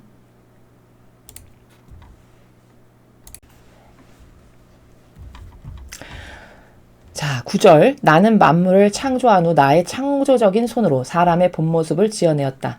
뼈대를 만들고 신경 조직이 펴지게 하며 심장을 형성하여 내 사랑을 집중시켰고 뼈대에 살을 입혀 더없이 아름다운 조상처럼 만들었으니 어떤 조각가도 그토록 아름답게 만들 수 없을 것이었다. 자, 하느님 아버지께서 우리를 어떤 사랑으로 창조하셨는지를 아주 상세하게 말씀하고 계시죠. 그렇죠? 여기 보면은 조상이 있죠. 조상. 더없이 아름다운 조상. 요 조상은 사전을 찾아보면 뭐라고 나와 있냐면 재료를 새기거나 깎아서 만든 입체 형상을 조상이라고 해요. 그렇게 아름다운 입체 형상으로 내가 만들었다. 나를 닮은. 근데 거기에 뼈대도 만들고 신경 조직을 펴지게 하고 심장을 만들었고 그래서 거기에 이걸 만드는 모든 과정 하나하나가 다 내 사랑으로 만든 것이고 그 다음에 마지막으로 살을 입혀서 더없이 아름다운 조상으로 내가 만들었다. 어떤 조각가도 그렇게 아름답게 만들 수는 없을 만큼 아름다움으로 내가 창조했다. 이 말씀이죠. 그런 다음 나는 그를 바라보았다. 그리고 그를 사랑하였다. 얼마나 많이 사랑했는지 억누를 길 없는 그 사랑이 밖으로 넘쳐 흘렀다. 나는 그에게 숨을 불어넣었고 숨과 함께 생명도 불어넣었다. 자, 이렇게 해서 우리를 지금 창조하신 과정을 일일이 상세하게 하나하나 다 말씀하시죠. 어떤 사랑으로 내가 어떤 마음으로 너를 이 세상에 나를 닮은 창조물로 만들었는지 이 세상에 어떤 조각가도 너처럼 아름답게 만들 수는 없는 그런 아름다운 인간으로 우리를 만드셨다라는 거죠. 그러나 우리는 그것으로 만족하지 않았다. 지극히 거룩하신 삼위일체 하나님께서 넘치는 사랑으로 사람에게 지성을 주시고 기억과 의지도 주시고자 하셨다. 게다가 우리는 이 피조물의 수용 능력에 따라 우리 신성한 존재의 모든 부분으로 그를 부여하게 하였다. 자, 여러분 잘 보세요. 지금 여기 보면은 이 피조물의 수용 능력에 따라 우리 신성한 존재의 모든 부분으로 부여하게 했다. 이렇게 말씀하시죠. 여러분, 바람, 나무, 물, 바다, 태양, 이건 하느님의 신성이 거기 들어가 있나요? 없어요. 그냥 사랑으로 만드신 건 맞지만 근데 인간만큼은 여기 보면 아버지의 신성한 존재의 모든 부분으로 우리를 부여하게 하셨다라고 이렇게 표현이 돼요. 그러니까 이 모든 피조물하고 우리는 구분되는 존재예요. 똑같이 창조됐지만.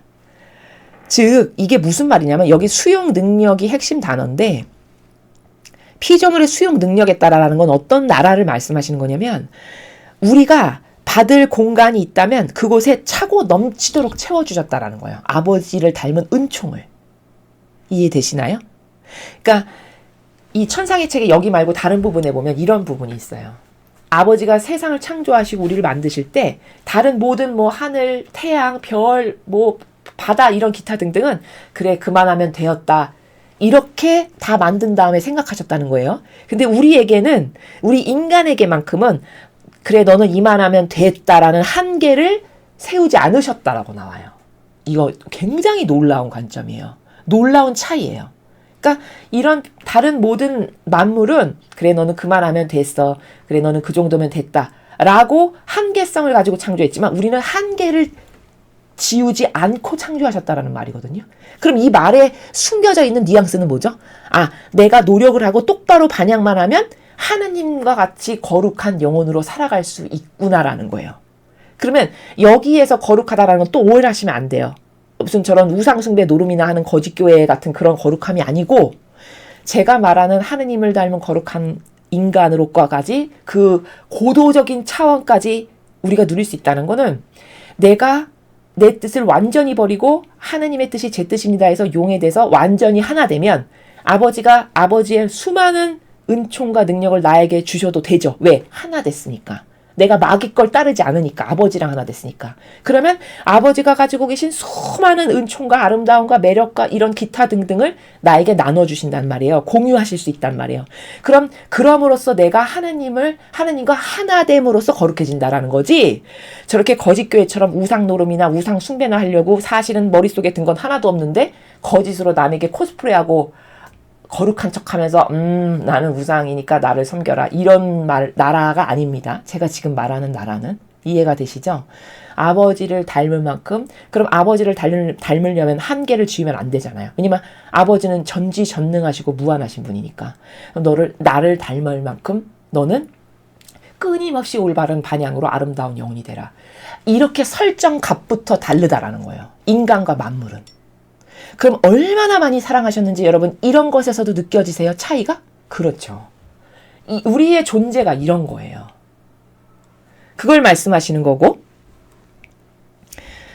그 다음에 12절 사람은 따라서 생명의 첫 순간부터 우리 사랑의 모든 힘을 느꼈고 마음 깊은 데로부터 그 자신의 목소리로 자기 창조주에 대한 사랑을 표현하였다. 그러니까 초반에 죄짓기 이전에는 이렇게 아버지가 우리를 사랑하신다는 것을 느낄 수 있었고 아담과 하와가 죄짓기 전에는 마음 깊은 데로부터 자신의 목소리로 창조주에 대한 사랑을 거침없이 표현을 했었다라는 거죠. 오염되기 이전에는 마귀에게 속기 전에는 우리의 작품이 우리가 만든 상이 우리를 사랑한다고 말하는 소리를 들었으니 그것도 완전한 사랑으로 사랑하는 것이었으니 우린 얼마나 큰 행복감을 맛보았는지. 자 이런 거예요. 아기가 태어났어요. 근데 아기가 눈을 딱 떠서 보자마자 엄마 막 이런 말을 해. 그럼 그 엄마 가슴 미어지지 않나요? 너무 행복해서. 여러분이 아이를 처음 태어나서 품에 안으셨던 순간을 한번 떠올려 보세요. 너무 기쁘고 행복하셨죠. 그 아이 낳는 산고의 고통을 완전히 잊어버릴 만큼. 그쵸? 그러면 엄마를 바라보고 엄마 이 말 한마디 하는데도 그렇게 사랑스럽고 예쁜데 하느님을 완전히 빼어 닮은 모상으로 태어나가지고 쟤를 보니까 나를 닮은 이런 속성도 있고 어쩜 저렇게 아름다울까. 너무나도 큰 행복감을 맛보셨다는 거예요. 여기 보면은 완전한 사랑으로 사랑한다. 이게 뭐예요? 죄짓기 이전이니까 여기 모욕이나 역경을 드리는 그 어떤 작은 불순물도 없었으니 하느님을 완전히 빼어 닮은 그 피앗의 정신세계의 사랑으로 사랑을 드렸으니까 완전히 만족스러우셨겠죠. 그걸 지금 이렇게 표현하신 거예요. 완전한 사랑으로 사랑하는 것이었으니. 오염되기 이전이니까. 그때 나는 너무 행복했단다. 이런 말씀이에요. 우리 왜 이런 거 있죠? 손주, 손자, 손녀, 너무 예뻐서 이렇게 예뻐하시는 할머니, 할아버님들 보면은, 아유, 눈이 우리 아들을 닮았고, 코는 며느리를 닮았고, 막 이런 얘기 하시잖아요. 맞죠? 그러면서 그게 너무 사랑스러워서 막 눈하고 입에서 그런 사랑의 느낌이 막 너무나도 그게 예쁘고 사랑스러워서 만면에 미소를 지으시면서 말씀하시는 이런 거 여러분도 보시죠? 그리고 그게 무슨 마음인지도 다 아시죠? 그게 닮았다라는 걸 하나만 봐도 너무 사랑스러워서 사랑의 마음이 막 뿜어져 나오잖아요. 인간도. 죄 많은 인간도 그렇잖아요. 그렇죠? 그럼 아버지는 우리를 죄짓기 이전이니까 거기 역겨움이나 모욕 드리는 게 없이 온전히 아버지를 닮은 모성을 쟤 좀 봐라. 눈은 나의 이런 걸 닮았고 눈에는 지금 이런 걸 담고 있고 마음 안에는 나를 닮아서 이런 마음으로 가득하고 너무 이쁘고 사랑스럽다. 이런 말씀이에요. 그래서 우리는 얼마나 큰 행복감을 맛보았는지 이런 말씀이죠. 그에게서 우리 사랑의 반영이 나오고 있었고 이 사랑은 그의 뜻에 의해 더럽혀지지 않은 것이었으므로 죄짓기 이전이니까 더럽혀지지 않은 게 맞죠. 완전하였다. 그러니까 완전했다라는 거예요. 유혹받기 전, 선악과 따기 전엔 이 정도로 만족스럽고 이 정도로 행복하셨다는 거죠. 사람이 우리의 사랑을 충만히 소유하고 있었던 까닭이다. 너무 하느님을 닮았어. 게다가 피앗 정신으로 하느님을, 아버지를 사랑하는 그 마음이 아버지랑 똑같아. 그러면 와, 내가 만들었지만 너무너무 퍼펙트하다. 너무너무 아름답다. 이렇게 감탄할 만하겠죠. 종전까지만 해도 우리가 창조한 만물 가운데서 우리를 사랑한다고 우리에게 말한 것은 하나도 없었는데, 여러분, 바람이 말을 합니까? 태양이 말을 합니까? 바다가 말을 합니까? 태양이 아버지 사랑합니다 말할 수 있나요? 오로지 성대를 갖고 말할 수 있는 존재는 인간밖에 없어요. 맞죠? 그럼 나머지는 그냥 처음에 설정한 값에서 벗어나지 않고 그냥 그대로 묵묵히 자기가 행하는 걸 하는 거고, 우리 인간은 온몸으로 열정적으로 자유의지를 갖고 있으니까 아주 다양한 사랑의 표현을 막 할 수 있는 거잖아요. 게다가 말까지 하면서. 그러면 그게 얼마나 예쁠까요? 여러분 한번 추상을 해보세요. 이렇게 마음의 나라에서. 지금까지 나한테 사랑한다고 말할 수 있는 건 하나도 없었는데 사람이 우리를 사랑한다고 하는 소리를 듣자 우리의 기쁨과 만족이 너무나 큰 나머지 우리는 이 즐거움을 완성하려고 사람을 우주 만물의 왕으로 만들었다. 자, 여러분 이제 우리가 태고 쪽에 어떤 위치였는지 아시겠죠? 우리의 위치는 어디였다? 왕이었다는 거예요. 만물을 다스리는 왕. 친히 말씀하시잖아요. 근데 그 왕이 지금 이렇게 추락해서 살아가고 있는 거죠. 그렇죠? 우리의 창조적인 손에서 나온 가장 아름다운 보옥으로 선정했던 것이다. 보옥이 무슨 뜻이냐면은 아주 단단하고 빛깔과 광택이 아름다우며 희귀한 강물을 보옥이라고 해요. 사전에 찾으면 다 나옵니다. 그렇게 희귀한 강물, 가장 아름다운 그 희귀한 강물로 우리가 선정된 거죠. 아버지가 그 창조하신 만물 중에서 가장 희귀하고 아름다운 존재로. 그리고 하나님 아버지는 인간하고 다른 게 뭐냐면 아버지는 한 번 선정했죠. 한 번 설정했죠. 그러면 웬만해선 바꾸질 않으세요. 제가 웬만해서라고 형용사를 하나 다는 이유는 왜냐면 최악의 경우 벌하실 수도 있으니까. 왜냐면 이스라엘 케이스를 보면 그렇잖아요. 그쵸? 그러니까 웬만하면이라고 형용사를 붙인 거예요. 예외적인 케이스가 있을 수 있으니까. 그러나 하나님은 일단 한 번 선정하셨죠. 그러면 바꾸시는 예가 거의 없어요. 그러니까 우리 인간을 그렇게 설정했죠. 그럼 우리 인간을 그 나라에서 대하신단 말이에요.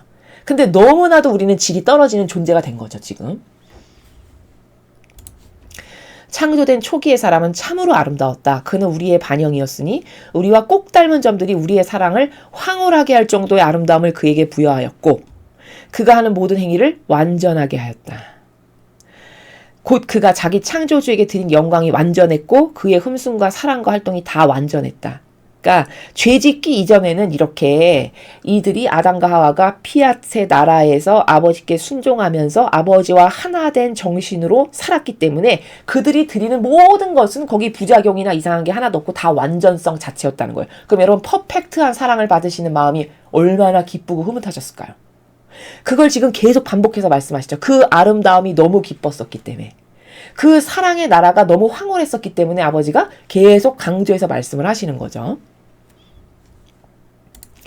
그의 목소리는 모든 피조물 안에 울려 퍼지는 해조를 이루었으니 그가 하느님의 조화로운 곡조와 그에게 생명을 준 저 피앗의 곡조를 소유하고 있었기 때문이다.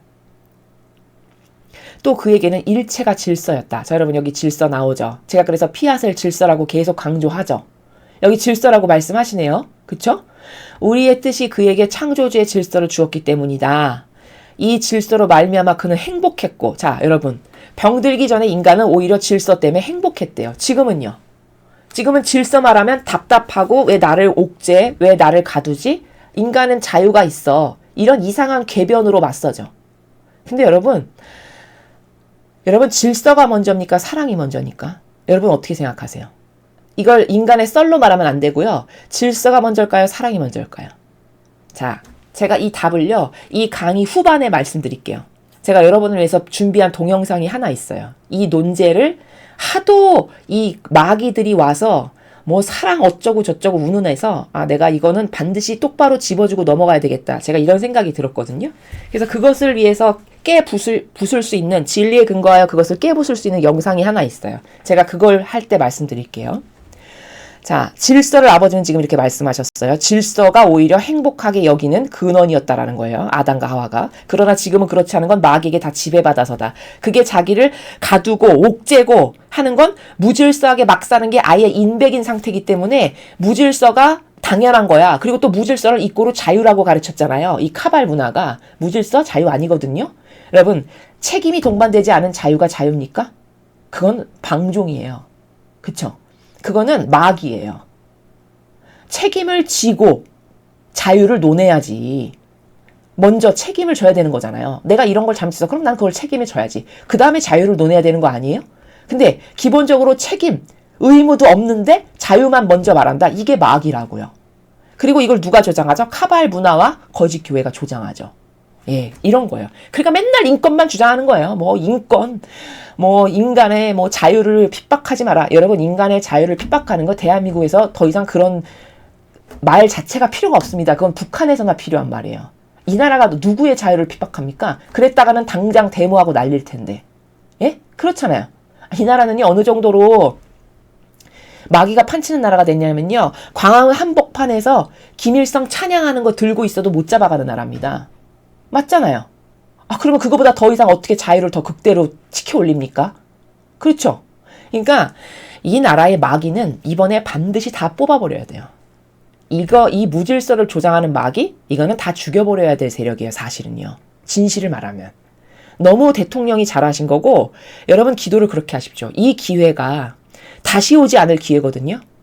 이 기회에 이 마귀를 가장 머리 마귀부터 가장 끝 하단부 마귀까지, 가장 위 머리부터 말단 마귀에 이르기까지 완전히 다 대청소가 되게끔 아버지 이 나라의 모든 마귀를 쳐부숴주세요. 여러분 갈망으로 기도하십시오. 이 절호의 찬스에 이걸 없애버리지 않으면 이 나라는 또다시 글로 돌아갈까요? 안 돌아갈까요? 돌아가요. 이해되시죠? 질서가 그렇게 중요하다는 거예요. 질서를 주었기 때문이다. 이 질서로 말미암아 그는 행복했고, 우리와 비슷하게 우리의 모습으로 사람을 만들자고 한 우리의 말대로 우리와 비슷한 모습으로 성장하였다. 그러니까 여기 보면 인간은요, 피앗으로만 하느님을 닮을 수 있어요. 이게 피앗 정신이거든요. 일체가 질서로운 게. 그 피앗 정신이 있을 때만 하느님을 닮을 수 있다는 거예요. 이 16절의 논조가. 이해되시죠? 그리고 피앗은 생명의 보호자이고 수호자이고 또한 창조의 목적이에요. 여기 질서를 이렇게 강조하시잖아요. 맞습니까? 자, 그러면 이 질서를 무너뜨리고 붕괴하는 게 뭐다? 그게 바로 마귀다. 이렇게 알 수 있습니다. 그의 각 행위는 지고한 피앗의 빛의 일치 안에서 이루어졌으니 행위마다 그가 획득한 신적 아름다움의 색조를 띠고 있었다. 그의 말도 한마디 한마디가 조화로운 곡조를 하나씩 더 울려 퍼지게 하였다. 또 그에게는 모든 것이 사랑이었다. 모든 것 속에서 그는 우리의 영광과 능력과 무한한 지혜를 찬양하는 노래를 불렀고, 모든 것이 곧 하늘과 태양과 땅이 그에게 그를 지어내신 분의 기쁨과 행복과 사랑을 가져다 줬다. 죄짓기 이전에 아담과 하와가 하는 행위가 이렇게 온전하고 완벽했다라는 걸 지금 증언하시는 거죠. 그렇죠? 예, 그런 거예요. 그러니까 여기 뭐 조화로운 곡조 이런 거. 그러니까 이들이 하나님을 찬양할 때의 그 조화로운 곡조 이런 것도 완벽했고, 지금 이런 거거든요. 여기 뭐 아름다움의 색조 이런 것도 그들이 하는 하나하나의 다양한 하느님을 위해서 사랑해서 하는 행위가 다 아름다움의 색조를 띠고 있었다라는 나라고, 그 다음에 뭐 여기 빛의 일치 이런 거 그 아버지의 뜻이 주시는 진리, 그 진리 안에서 하나된 단일성의 일치로 이들은 모든 행위를 했고, 이런 나라를 지금 펼쳐서 말씀하시는 거예요. 그러니까 얼마나 아름다웠겠어요. 죄짓기 이전에 아담과 하와가 했던 모든 행위는 그가 노래를 하건 작은 행위를 하나 하건 하느님을 사랑해서 찬미를 하건 온 우주 만물이 그 찬미에 매료돼서 함께 그 찬미를 동경할 만큼 그 정도로 모든 행위가 다 완벽하고 아름답고 빛이었고 기타 등등의 나라를 지금 17절에 펼쳐서 말씀하시는 거다라는 거죠. 그래서 행복과 사랑을 가져다 줬다라는 거고, 네가 만약 가장 네 마음에 드는 방식으로 하나의 상을 만든 다음 너 자신 전부를 그 안에 쏟아붓고 생명 유지에 필요한 체액과 혈액을 넣어주며 네 사랑의 절대권으로 그것에 생명을 줄 수 있었다면 어떻게 끔찍히 사랑하지 않을 수 있겠느냐. 우리 인간에게 지금 루이사에게 물어보시는 거예요. 네가 만약에 네 마음에 드는 방식으로 하나의 상을 만들었어. 너를 닮은 상을. 그런데 너를 닮은 상을 만든 다음에 네 전부를 그 안에 쏟아부었어. 네가 사랑해서. 그리고 생명 유지에 필요한 체액도 주고 혈액도 주고 사랑의 절대권으로 그 너를 닮은 상 안에다가 모든 생명을 다 넣었어. 그럼 너는 그 생명을 안 사랑하겠니? 이 말씀이에요. 당연히 사랑하죠. 여러분, 자식 하나를 낳아도 그렇게 끔찍이 사랑하잖아요. 병든 인간이. 맞지 않습니까? 그 자식 하나가, 그 아름다운 생명이 하나 태어나도 내 자식이라고 해서 그냥 눈에 넣어도 아프지 않은 내 자식이라고 머리끝부터 발끝까지 다 이뻐하잖아요. 맞잖아요. 그쵸? 그럼 죄악으로 가득한 인간도 그럴진데 하느님이 나를 닮게끔 온갖 머리끝부터 발끝까지 다양한 아름다움과 매력으로 치장해서 얘를 이렇게 온전하고 완벽한 존재로 만들었는데 내가 그에게서 눈을 뗄 수 없을 만큼 아름다움을 느끼는 건 당연한 거 아니겠니? 이런 말씀이죠. 당연한 거죠. 그쵸? 그리고 그것도 너를 사랑하기를 간절히 바라지 않겠느냐? 이거 당연한 거 아니에요? 여러분, 자식이 부모를 존중하고 사랑해야 되는 건 당연한 거죠? 예, 당연한 거예요, 그게. 근데 요즘같이 완전 해괴망측한 사고방식이 마치 정상인 것처럼 돌아가는 이 세상에서는요, 그것도 너를 사랑해야 되는 게 맞지 않니? 그럼 자식이 부모를 사랑해야 되는 게 당연한 건데, 어떻게 몰아가냐? 왜 강요해? 또 이런다고요. 이걸 막이라고 하는 거예요. 아니, 내 맘이지. 사랑은 강요하는 거 아니잖아? 근데 왜 강요해? 여러분의 자식이 여러분에게 이렇게 말한다면 여러분 어떤 생각이 드세요? 예? 여러분 어떤 생각이 드시나요? 그래, 네 말이 맞다 이러실 건가요? 이게 바로 막이에요. 여러분, 자신의 어떤 책임과 의무와 이걸 다 하지 않는다. 그리고서 맨날 방종으로 자유만 말한다. 이게 막이라는 걸 여러분 확실히 아시겠습니까? 최소 그래, 병이 들어서 사랑을 할 수가 없어 부모를. 그럼 최소 존중이라도 해야 되겠죠? 맞잖아요. 본인이 모든 걸 다 사랑으로 공짜로 받았잖아요. 거기서. 그럼 최소한의 존중이라도 해야 되는 거죠. 양심이 있다면. 그쵸? 근데 최소한의 존중도 하지 않아도 괜찮아. 야, 인간에게 자유가 있어. 이걸 은연중에 문화와 사상과 이념으로 퍼뜨리는 게 바로 이 적그리스도 거짓교회고요. 그게 빨갱이 문화예요. 맞잖아요. 그쵸? 그리고 그것을 계속 듣잖아요. 계속 들으면 그게 맞는 것처럼 느껴지는 게 어리석은 인간의 사고방식이에요. 그렇죠? 그러면서 또 이게 얼마나 웃긴 거냐. 본인은 그렇게 자기 멋대로 막 살잖아요. 근데 또 자기 자식한테 가서는 자기 자식이 자기를 존중 안 하면 거긴 또 화낼걸요. 이게 얼마나 모순적인 존재입니까? 그렇죠? 그러니까 이 인간적이라고 하는 거, 이 하느님의 신적인 질서에서 벗어난 그 역겨운 자기 뜻으로 그 멋대로 생각하는 거 있잖아요. 꼴리는 대로, 자기 정서와 기호대로. 이게 진짜 심각한 마귀거든요. 근데 그 마귀를 깨부숴줄 수 있는 건 진리만으로 깨부숴줄 수 있거든요. 근데 진리를 모르니까 깨부숴줄 수가 없는 거예요. 그 마귀를. 맞죠? 그래서 당연히 내가 너를 이런 극진한 사랑으로 창조했으니 너도 나를 사랑해야 되는 게 당연한 거 아니겠니? 간절히 바라지 않겠느냐? 그럼 부모 자식 간에도 자식이 부모를 당연히 존중하고 사랑해야 되는 게 너무나도 이 일은 이와 같이 당연한 건데 요즘 변등 세상에서는 내 자유인데 왜 강요해? 이렇게 한다라는 걸 제가 지금 말씀드린 거거든요. 내 자유인데 왜 강요해? 그게 막이라는 거예요. 그럼 따를 질서도 없는 그게 건강하고 올바른 거냐? 예? 권리를 주장하기 전에 의무와 책임을 다하지 않았는데 맨날 권리만 주장하는 이게 막이라는 걸 아셔야 된다는 거죠. 그래서 우리도 하느님이 우리를 얼마나 사랑하셔서 어떤 정신으로 어떤 마음으로 만드셨는지를 이렇게 지금 우리가 배우고 있죠. 이걸 똑바로 깨닫는다면 우리도 전부로서 아버지를 사랑해야 되는 게 맞죠. 이런 사랑을 받고 자랐는데 그게 맞다라는 거죠. 또 그 상이 항상 네가 보는 앞에 있길 바라고 너를 위한 심장박동이 아닌 것은 단 한 번이라도 참을 수 없도록 네 사랑의 질투가 대단하지 않겠느냐?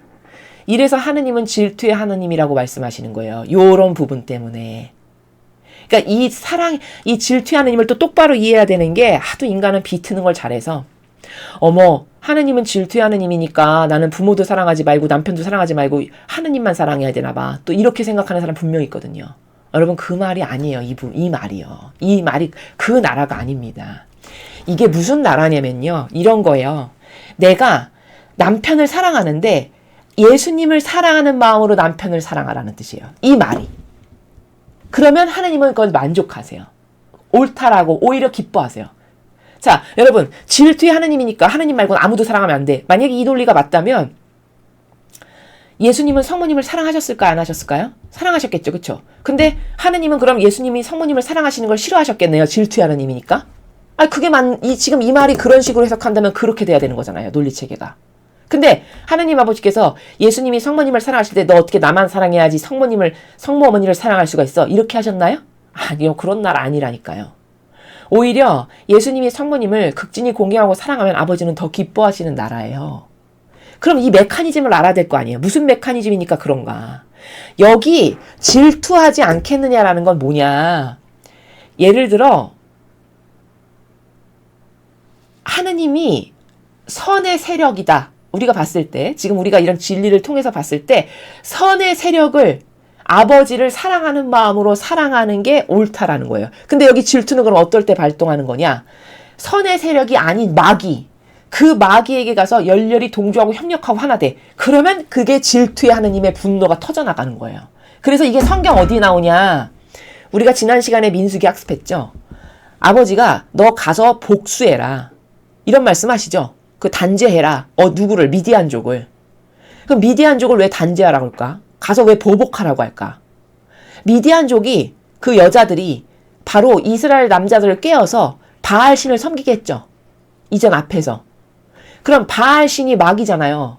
그럼 그 마귀를 섬기고 거기에 찬양하고 찬동하고 머리 조아리고 하게끔 했으니까 그때 질투의 하느님이라는 개념이 성립해서 내가 아닌 마귀에게 네가 협력하고 동조한다고? 그건 내가 철퇴를 내리지. 이때 작동되는 게 질투의 하느님이에요. 아시겠습니까? 그럼 다른 모든 케이스, 하느님의 백성이고 내 가족이고 이럴 때는 이 질투의 하느님이 거기 적용되는 게 아니고요. 그럼 이럴 때 사랑의 메커니즘은 어떻게 적용되는 거냐? 예를 들어 내가 아내인데 남편을 사랑한다. 그럼 예수님을 사랑하는 마음으로 사랑하면 되는 거고요. 거꾸로 남편은 아내를 성모님을 사랑하는 마음으로 사랑하는 거예요. 아시겠습니까?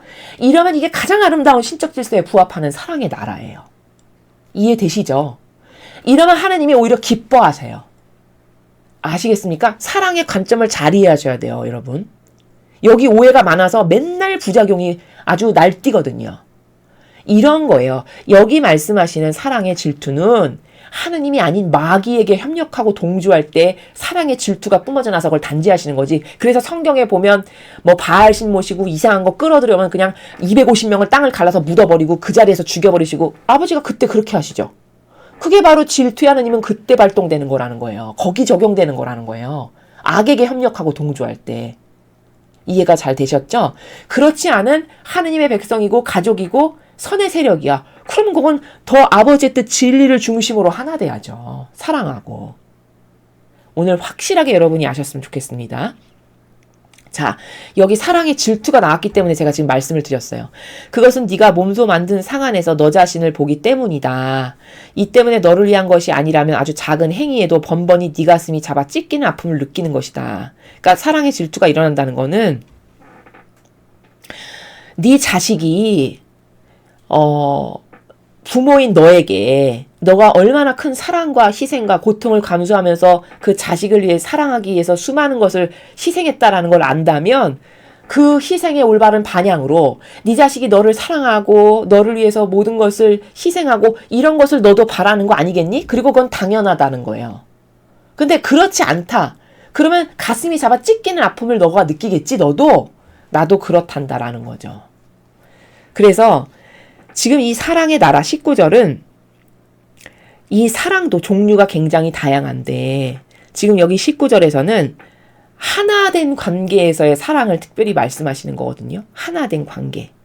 그러니까 예를 들어 이스라엘에게만 아버지가 더 크게 매를 드시는 거는 이런 거예요. 다른 나라도 막 바알 신기고 막 이상한 잡신 신기고 그랬는데도 거기는 안 때려쳐. 근데 이스라엘은 조금만 바알 모시고 막 이상한 우상숭배하고 그냥 바로바로 내려치셔. 그러면 이거는 하느님은 불공평하셔. 차별하나 봐. 또 바보 사고방식, 마귀 사고방식은 이렇게 말하겠죠. 그게 아니에요. 그거는 하나된 관계니까 적용의 기준이 다른 거예요. 예를 들어서 부부 사이다. 그러면 부부 사이에는 반드시 지켜져야 될 경계와 질서가 있죠. 그렇죠? 근데 옆집 사람이다. 그럼 옆집 사람은 그 사람이 가서 뭘 하든지 사실 나하고 그렇게 큰 상관이 있는 건 아니잖아요. 왜? 나랑 하나 된 관계가 아니니까. 근데 내 남편이 나랑 결혼해서 하나 된 관계인데 내 남편이 바람을 폈어. 예를 들어. 그럼 이땐 참을 수가 없는 거죠. 하나님도 여기는 그럼 이럴 때 질투의 관계가 여기서도 성립해요. 나 아닌 다른 것에 가서 당신이 사랑을 또 이상한 병든 기호에 근거해서 사랑을 한다고? 그럼 이거는 배신이잖아요. 그쵸? 이건 약속된 관계니까. 이렇게 하나 되어 살겠습니다라고 약속했고 그 질서가 무르르듯이 흘러야 되는 관계잖아, 이거는. 근데 이 관계에서 나를 배신하고 다른 것에 임발부를 했어. 그럼 이젠 참을 수 없는 거죠. 이때도 질투의 관계가 여기 질투라는 개념이 들어가는 게 이런 거예요. 그러니까 이게 정상이라는 거죠. 마찬가지로 아버지도 이스라엘에게는 관대하지 않고 다른 이민족에겐 관대한 건 다른 이민족은 아버지가 선택하신 하나 되기로 약속한 백성이 아니니까 그게 마귀랑 조금 다소 놀더라도 거기에는 아주 칼날 같은 예리한 잣대를 대진 않는단 말이에요. 근데 이스라엘이 저는 하느님만을 믿고 따르고 신뢰하고 하나 되겠습니다. 몇 번이나 각오를 하고 다지죠. 십계명 받을 때마다 하고 모세가 너네들은 이렇게 해야 된다 이렇게 된다 연설을 막 하잖아요. 그러니까 우리는 하느님만을 사랑하겠습니다 막 이렇게 했죠. 그럼 이건 완전히 약속된 관계고 질서로운 관계죠. 근데 그걸 이탈해서 잡신을 모셨어. 그럼 이때 질투의 하느님이 바로 이럴 때 이 나라에서 적용되는 개념이에요. 이건 왜냐? 하나 되기로 한 관계인데 그 약속을 깼어. 그러니까 여기는 철퇴를 가감히 내리는 거죠. 이게 올바른 관념이라는 거예요. 그러니까 사랑은 다 같은 게 아니에요. 경계와 질서가 다 달라요. 근데 이렇게 특별히 하나 되기로 약속한 관계에서는 그 질서를 깨버린다. 그럼 이거는 엄청난 죄고 배신이에요. 그래서 부부관계도 그런 것이 바람을 피고 다른 남자, 다른 여자를 또 다시 이 질서를 흐트려 깨고서는 그런 바람 피는 관계로서 한다는 건 이거는 그래서 죄가 되는 거예요. 약속을 깨버린 거니까 질서를 파토낸 거니까. 이해되시죠? 그래서 지금 19절은 나만을 위한 사랑이어야 만족한다라고 지금 아버지가 말씀하신 이거는 하나 되고 일치된 관계에서는 그래야 된다는 거예요. 마치 이스라엘과의 관계처럼. 마치 부부 사이의 관계처럼. 이해되셨나요? 그런 겁니다. 그래서 이런 일치의 정도에 따라서 사랑의 경계는 다 다르고 다양해요. 그걸 하나로 적용하는 게 또 마귀예요. 절대 사랑은요 하나로 적용할 수 없어요. 다양한 경계가 있어요. 예를 들어 이런 거죠. 여러분 부부 사이의 사랑의 관계가 있고 자식과 부모 사이의 사랑의 관계가 있고 또 내가 부모님을 사랑하는 나라가 있고 이거 다 다르죠. 이걸 획일해서 하나로 만든다는 게 말이 돼요? 안 되는 거잖아요. 이건 다 다양한 경계예요. 그쵸? 이걸 통일해서 하나로 경계를 묶어버려서 이건 안 돼. 이거는 잘못된 거라는 거죠. 그 나라를 아셔야 됩니다. 사랑을 잘 이해하시려면. 나도 그렇다. 사람이 나를 위해서 하지 않는 모든 것이 내게는 가슴이 잡아 찢기는 아픔이다. 사람을 받쳐주는 땅이 내 것이요. 그를 비춰주며 열을 주는 태양이 내 것이요. 그가 마시는 물과 먹는 음식이 다 내 것인 까닭이다. 자, 모든 것이 다 하느님이 우리를 위해서 사랑으로 제공하시는 거네요. 그쵸? 이렇게 많은 사랑을 받고 있는데 그런 나에게 사랑으로 이렇게 수많은 것을 제공하시는 분을 나 몰라라 하고 오히려 마귀에게나 가서 협력하고 동조해. 그럼 이거는 가만히 있는 게 바보죠? 예, 그런 거예요. 모든 것이 내 것이니 사람은 다 내 것으로 내가 부담하는 것으로 살아간다. 맞잖아요. 이렇게 나는 모든 것을 주는데 그는 즉 그 아름다운 상은 나를 위해 있는 것이 아니라면 나에게 얼마나 심한 무례와 모욕과 고통이 되겠느냐. 이 점에 대하여 생각해 보아라. 부모님들은 이 말씀을 잘 이해하실 거예요. 여러분이 자식을 뼈골 빠지게 일평생 고생과 희생으로 길러놨는데 여러분을 부모로서 최소한의 존중도 안 하고 사랑은커녕 존중도 안 한다. 그럴 때 여러분의 마음이 어떠신가를 잘 살펴보세요. 지금 하느님이 그런 고통을 호소하시고 토로하시는 거죠. 인류가 지금 하느님께 이런 모욕을 드리고 있어요. 아버지께. 모든 것을 다 아버지께로부터 받았으면서 더 역겨운 건 뭐냐? 마귀에게 가서 머리를 조아리고 협력하고 하나 되는 거예요. 그럼 이거는 진짜 피가 거꾸로 솟을 일이죠. 예, 그런 겁니다. 네가 알아둬야 할 것은 홀로 내 뜻만이 내가 빚어내었을 때와 똑같이 아름답게 그 상을 내게 돌려줄 수 있다는 점이다. 그것은 내 뜻이 우리의 모든 작품을 보존하고 우리 모습의 모든 반영을 전달하기 때문이다. 그러니까 우리가 알아야 될 건 뭐냐. 오로지 아버지 뜻. 그 아버지 뜻 안에서 살 때만 나는 본연의 나로 돌아갈 수 있다는 거예요. 빚어냈을 때와 똑같이 아름답게 간다는 거잖아요. 그렇죠? 그 상을 내게 돌려줄 수 있다. 어떨 때만? 아버지 뜻 안에서 살 때만. 그것은 내 뜻이 우리의 모든 작품을 보존하고 우리 모습의 모든 반영을 전달하기 때문이다. 그러니까 아버지가 세우신 질서, 그 뜻, 거기서 살 때만 나는 본연의 나로 돌아갈 수 있고 그때만 나는 온전한 존재로 다시 회복된다는 거예요. 그걸 우리는 피앗의 질서라고 앞에서 한 거예요. 이해되시죠? 즉 다시 말하면 아버지의 원칙을 능가하는 사랑은 없다예요. 답이. 이 원칙으로 가족도 부부도 사랑해야 돼요. 아까 제가 그래서 사랑의 질서 조금 살짝 말씀드렸죠. 그 사랑의 경계는 다 다른 거고 어떤 때는 질투의 하느님의 개념이 들어가야 되는 거고 어떤 때는 그냥 보편적인 사랑의 개념이 들어가야 되는 거고 이런 건 다 달라요. 관계성에 따라서. 이해되시죠? 그러나 거시적인 차원에서 봤을 땐 이게 다 하느님 사랑의 나라의 법질서 체계 안에서 흘러갈 때만 이게 올바른 사랑의 나라예요. 그러니까 이 아버지의 질서와 원칙으로 가족도 사랑해야 되고 부부도 사랑하게 되면 아버지 원칙으로 사랑하니까 거기는 하자가 없고 흠이 없게 돼요. 왜? 이건 퍼펙트한 거니까 하느님의 뜻이라는 건. 그래서 그럴 때만 아버지의 사랑이 되는 거고 아버지께 드리는 사랑이 되는 것이므로 거기엔 오류가 없고 흠결이 없고 그럴 때만 그 사랑이 올바르게 사랑을 하는 거지 여기 역겨운 인간의 병든 감성이나 기호를 집어넣는다? 그건 다 악이다. 라는 겁니다. 영원히 우리 모습의 반영으로 살아가면서 사랑하길 원하면 이 반영이 그에게 우리 사랑의 완전성을 주고 그가 일하기를 원하면 우리의 일에 완전성을 준다. 그러니까 이게 어떤 나라냐면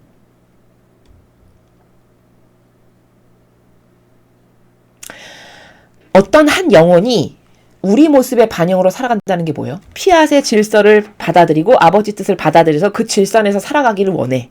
어떤 사람이? 그러면 그런 의지를 올바르게 자유의지가 가졌기 때문에 아버지는 그 영혼에게 하나님 사랑의 완전성을 그 영혼에게 줄 수 있다는 거예요. 왜? 전 아버지 뜻만 받아들입니다. 이것만이 옳습니다. 제 건 다 버립니다. 올바르게 반영을 하고 있죠. 그러니까 그 영혼에겐 줄 수가 있다는 거죠. 그래서 우리 사랑의 완전성을 줄 수 있고 그가 일하기를 원하면 우리 일의 완전성을 준다. 행위마저도 역겨운 병든 감성, 기호, 정서에서 말하는 게 아니라 예수님이 하셨던 방식으로 성모님이 하셨던 방식으로 그 영혼이 행위를 할 수 있게끔 아버지 일의 완전성을 즉 그렇게 할 수 있는 은총을 그 영혼에게 부어줄 수 있다라는 거예요. 그렇게 반영을 하면 어떤 영혼이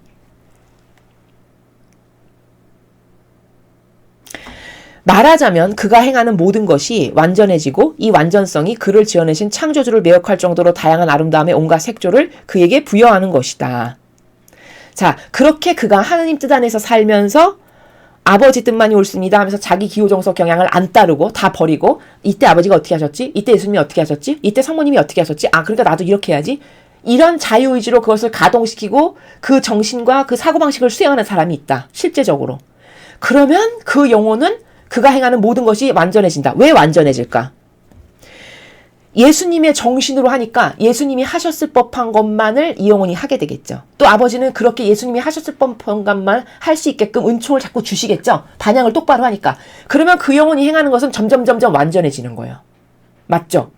그래서 자꾸 그렇게 올바르게 반향을 하면 그가 피앗의 질서로 정신으로 돌아가게 될 거니까 창조주를 매혹할 정도로 다양한 아름다움의 온갖 색조가 자꾸 더딥혀지게 되는 거죠. 그 영혼에게.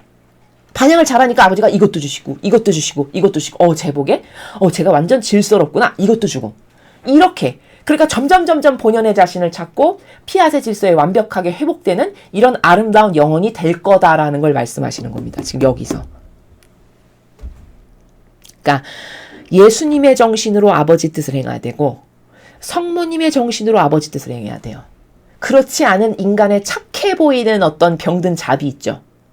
그러니까 질서는 다 깡그리 무시하는데 착해 보이는 코스프레만 흉내내. 여러분 이거 막입니다. 이거 막이에요. 완벽히 막이에요. 이거는요. 그리고 이게 빨갱이 정서예요. 맞죠? 그러니까 맨날 빨갱이가 거들먹거리는 게 뭐예요? 인권 존중, 생명보호, 자연보호 맨날 이런 것만 말하죠. 그럼 진짜 그들이 그런 걸 말할 만큼 영혼이 착하냐? 제가 누누이 말씀드리죠. 착한지 안 착한지는 어떤 걸로만 검증이 가능하다고요? 희생이 실제적으로 들어간 사람만 착한 거예요. 아시겠죠? 예수님과 성모님은 사실적 희생이 들어갔나요? 들어갔죠. 왜? 목숨을 내놓으셨어요. 성모님 일평생 자기 뜻은 요만큼도 안 따라서 완덕의 어머니라는 이름을 아버지가 선물로 주셨어요. 그쵸? 그럼 이건 다 희생이 검증된 거죠? 그럼 지금 이 시대에 누가 진짜 하느님의 백성이고 선일까요? 저렇게 집회에 매일같이 나가서 추운데 눈이 오나 비가 오나 바람이 부나 계속 이건 아니라고 외치는 탄핵 반대 집회에 나가는 영혼들. 이 사람들이 진짜 하느님의 백성이에요. 왜? 거기 희생이 들어가잖아요. 사실적으로. 맞죠? 또 아닌 거라고 항고해서 지금 감옥에 잡힌 청년들 있죠. 그 사람들이 진짜 하느님의 백성이에요. 성당 다니건 안 다니건 아무 상관없어요. 아시겠습니까? 왜? 거기 희생이 들어갔잖아요. 누가 시킨 것도 아니고 강요한 것도 아닌데. 이게 양질인 거거든요. 이게 진짜 하느님의 백성이에요. 이해되시죠?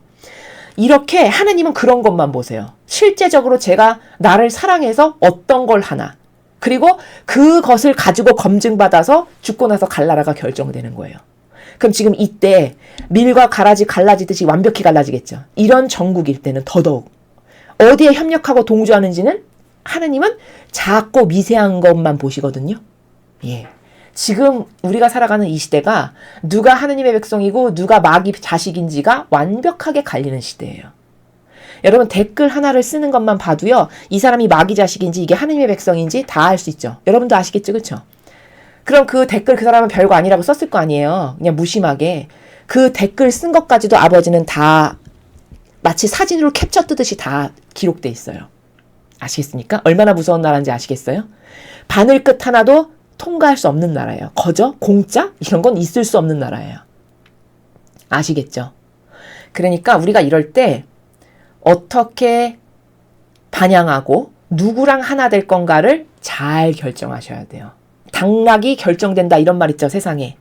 당락 결정되는 건 아무것도 아니에요. 죽고 사는 게 결정됩니다. 지금의 시대는. 영원히 죽을 건가? 영원히 살 건가? 그래서 이런 걸 잘 인지해야 되고 이런 이유로 나는 지고한 피앗이 알려지고 그 나라가 인류의 모든 세대들 가운데 세워지기를 간절히 바라고 있다. 이렇기 때문에 지고한 피앗을 빨리 알려서 사람들에게 이 피앗이 뭔지 피앗으로 그들이 되돌아갈 수 있게끔 알리는 게 이렇게 시급하다 이런 말씀하시는 거죠. 그것은 창조주와 피조물 사이 질서를 확립하기 위해서고 자 질서 또 얘기하시죠 여기. 근데 사람은 질서 개념 없어요. 아버지는 계속 질서를 반복해서 말씀하세요. 앞에서도 말씀하셨고 또 말씀하세요. 창조주와 피조물 사이 질서를 확립해야 된대요. 그게 그리고 피앗의 나라예요. 우리 재산을 다시 예전처럼 사람과 공유하기 위해서다. 아버지는 부자 중에 부자세요. 온 우주 만물이 다 아버지 거잖아요. 그쵸? 근데 그러면 그 모든 재산이 사실은 하나님 아버지 거거든요. 근데 줄 수가 없어. 왜? 똑바로 반향을 못하고 피앗으로 살질 않아서. 세상의 부모는 마귀 자식이어도 자기 자식이라는 이유 하나만으로 재산을 상속하죠. 아버지는 안 그렇게 하세요. 지금 이런 때 저게 내 자식인가 마귀 자식인가를 완벽하게 가르고 분별하셔가지고 그 하느님의 자녀들에게만 아버지의 것을 나눠주실 거예요. 아시겠습니까? 즉 피앗으로 회복한 영혼에게만 줄 수 있다. 그래서 이것을 알려서 네가 빨리 알려서 이것을 알아듣고 이 정신세계로 살아가는 영혼에게는 내가 재산을 다시 그들에게 나눠줘서 공유하고 싶다라는 거예요. 맞죠? 아버지 의지가. 그런데 오로지 우리의 뜻만이 그렇게 할 수 있는 능력을 가지고 있다. 우리 뜻이 없으면 많은 선이 있을 수 없고 우리 상이 우리의 창조적인 손에서 나왔을 때 같이 아름다운 모습으로 우리에게 돌아올 수도 없을 테니 말이다. 자, 우리가 맨 처음에 아담과 하와가 죄짓기 이전에 아름다운 모상으로 돌아가려면 아버지 뜻 안에서만 가능하다는 거죠. 즉 어떤 영혼이 아버지 뜻으로 살고 피앗의 정신으로 회복해서 그 정신세계를 수행하면서 살아. 그러면 그때만이 그 영혼이 원래 죄짓기 이전에 그렇게 매혹적이었고 아름다웠던 영혼으로 되돌아갈 수 있는 거다라고 지금 답을 가르쳐 주시는 거예요. 이해되시나요? 답을 말씀하시는 거예요. 마지막 단락에서. 그러니까 아버지 뜻 안에서 살지 않고 맨날 자기 기호, 정서, 경향이나 따르면서 맞지도 않은 자비 거들먹거리면서 병든 기호와 정서로 남 가르치고 이런 건 다 마귀예요. 볼 것도 없이 마귀예요. 성경에 그런 거 나와 있지 않아요. 아버지는 이렇게 질서를 운운하시죠. 그렇죠? 질서를 회복하는 게 가장 첫 번째 과제예요. 그게 피앗의 나라예요. 근데 질서 다 필요 없어. 맨날 자비만 거들먹거려. 이게 마귀라고요. 근데 감성이 병들고 기호나 정서가 병들면 그게 착해 보여요. 그럴 수밖에 없어요. 그러니까 수많은 영혼이 속아서 아직도 진실을 못 깨닫는 거죠. 청년들도 그렇게 많이 깨어났는데. 맞습니까? 그 댓글에, 저희 댓글에 어떤 분이 그렇게 쓰셨더라고요. 아니, 윤석열이 내란 수계 우두머리인데 어떻게 이런 걸 찬동할 수가 있냐, 이런 걸 쓰신 걸 보고 제가 깜짝 놀랐어요. 아니, 아직도 이거를 못 깨닫는 사람이 있구나. IQ가 2자리인가? 제가 이렇게 생각했거든요, 사실. 아니 20, 30대도 지금 50% 이상 60%, 70%가 깨어났다는데 어떻게 아직도 모를 수가 있냐, 이거를. 제가 너무 신기하더라고요, 그게. 심지어 초등학교 6학년도 집회에 나와가지고 이재명 씨는 안 됩니다. 윤석열 대통령령 화이팅 하세요. 계엄령은 대통령의 고유 권한입니다. 이렇게 말해서 제가 깜짝 놀랐거든요. 아, 쟤는 네 집 딸인데 저렇게 똑똑하지? 와, 내가 저 부모님을 만나보고 싶다. 제가 이 생각을 했어요. 그걸 보면서. 초등학교 6학년이래요. 여학생이었는데. 아니, 6학년도 깨닫는데, 예? 6학년도 깨닫는데 나이 지긋이 드신 분이 그래, 내란 수계? 여러분, 수계라는 말은 어디서 쓰는 걸까요? 그 북한에서 쓰는 단어죠? 우리나라 사람은 수계라는 단어 안 써요. 남한 사람은요. 그냥 말할 가치가 없지만 하도 기가 막혀서 제가 여러분에게 말씀을 드리는 겁니다. 그래서 본연의 위치로 돌아가고 싶다면 아버지 뜻 안에서 살고 피앗의 정신세계로 완전히 달라지지 않으면 나는 답이 없고 비전 없다. 이게 결과예요. 오늘 아버지가 말씀하시는. 그래서 예수님과 성모님의 모범과 가르침과 정신, 그것만이 제 겁니다. 저는 그걸로 다시 태어나고 싶습니다. 이런 뜨거운 열정한 갈망으로 자기 것을 다 버리지 않는다면 비전 없다, 인간에게. 그게 답이에요. 그래서 인간의 뜻은 답 없다. 이게 제가 여러분에게 오늘 이 17장을 말씀드리면서 내리고 싶은 결론입니다. 자, 본문이 여기까지고요. 제가 여러분에게 아까 그런 말씀 드렸죠. 질서가 먼저일까요? 사랑이 먼저일까요? 여러분 어떻게 생각하세요? 사랑과 질서가 있다면, 신적 질서예요, 이거는요. 사랑과 질서가 있다면 어떤 게 먼저일까요? 자, 제가 지금 틀어드리려고 하는 영상은 트럼프 대통령님이 이제 취임식을 하시고 나서 아마 이 미국은 기독교에 의해서 건국된 나라잖아요. 그러니까 그 예배에 참석하셨나 봐요. 근데 그 예배에 참석하실 때 우리 말로 하면 강론이죠, 강론. 강론을 한 주교의 강론 내용이 있어요. 지금 이 영상에.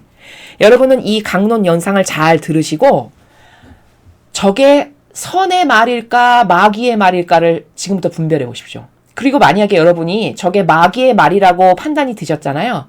그러면 그게 왜 마귀인가를 성경에 근거해서 논고할 수 있다.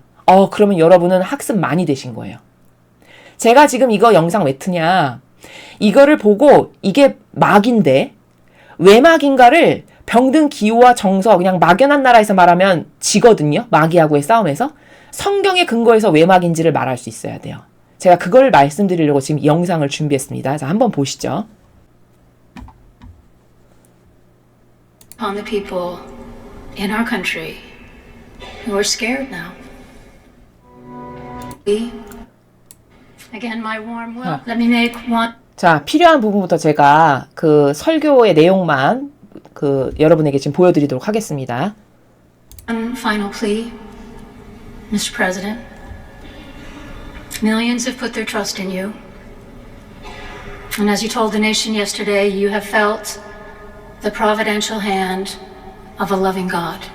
In the name of our God, I ask you to have mercy upon the people in our country who are scared now.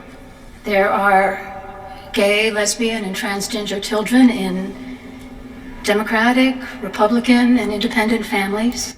자, 게이, 레즈비언, 트랜스젠더 이런 거 다 받아들이라고 강요하는 거죠, 지금. 자비의 이름으로 지금 강요하는 겁니다. Some who fear for their lives.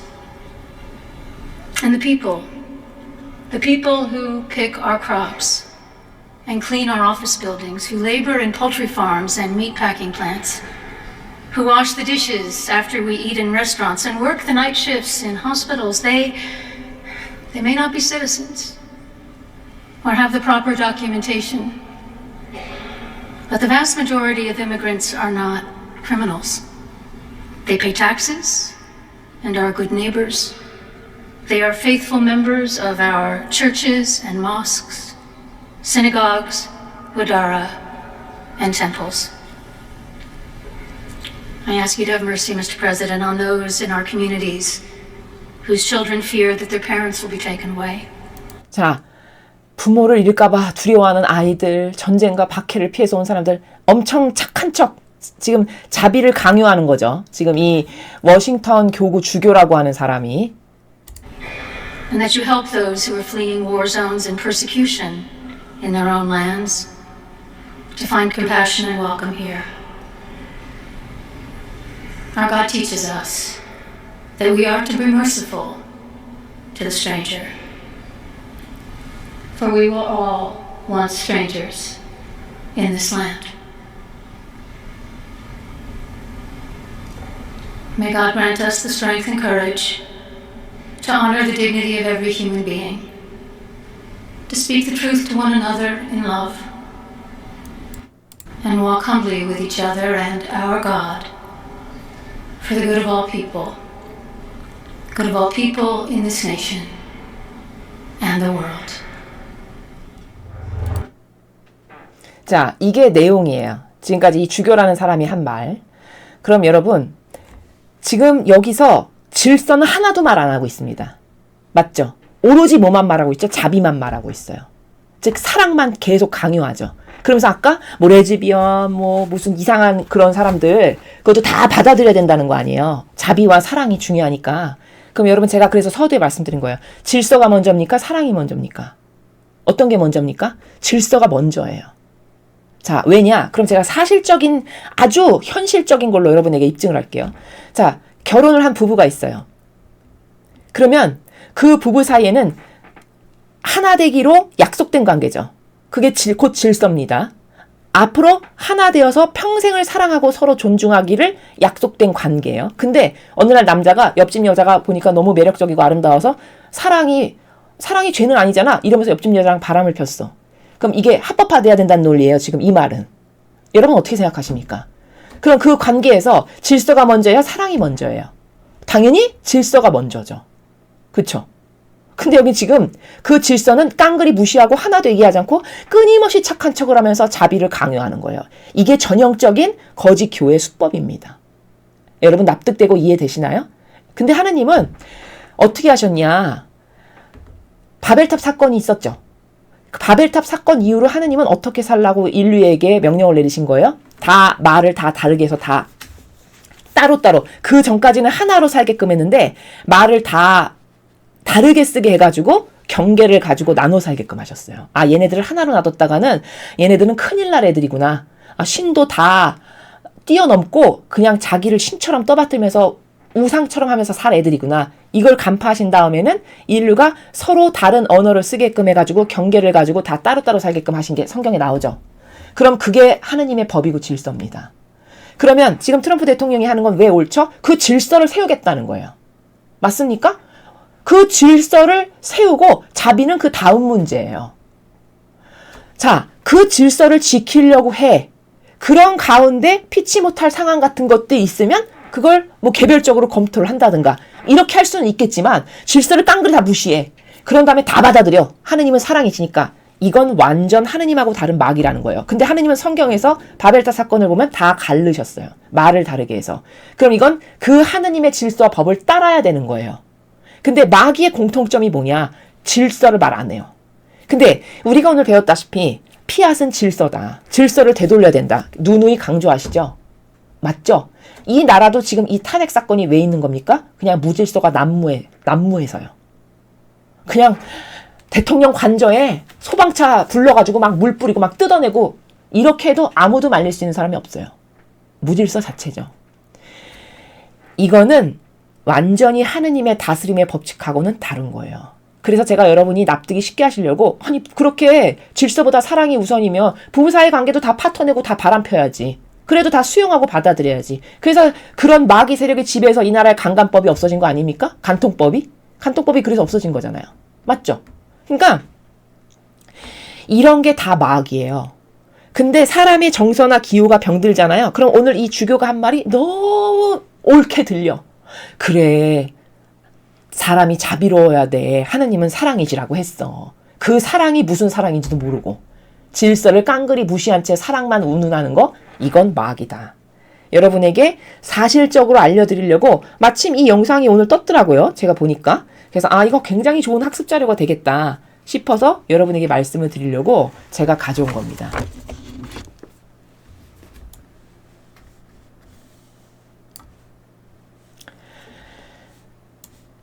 자, 그래서 오늘 우리가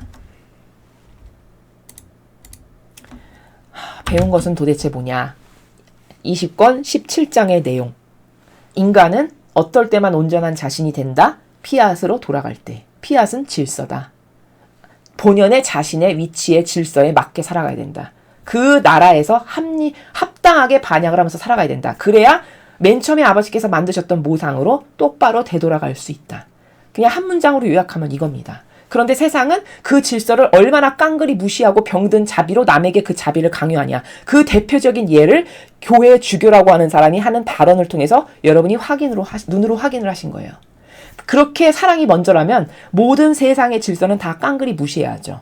그럼 이 세상이 어떻게 되겠습니까? 그냥 무법천지, 범법자 천지가 되겠죠. 그렇죠? 이렇게 해서 망하게 하려는 게 마귀의 계략이고 의도다. 여러분 이걸 아시고 거짓 교회가 어떻게 인간을 속이는지를 똑바로 깨닫고 거기에 협력하고 동조하지 않는, 그 마귀에게 노란하지 않는 여러분이 되시기를 바라겠습니다.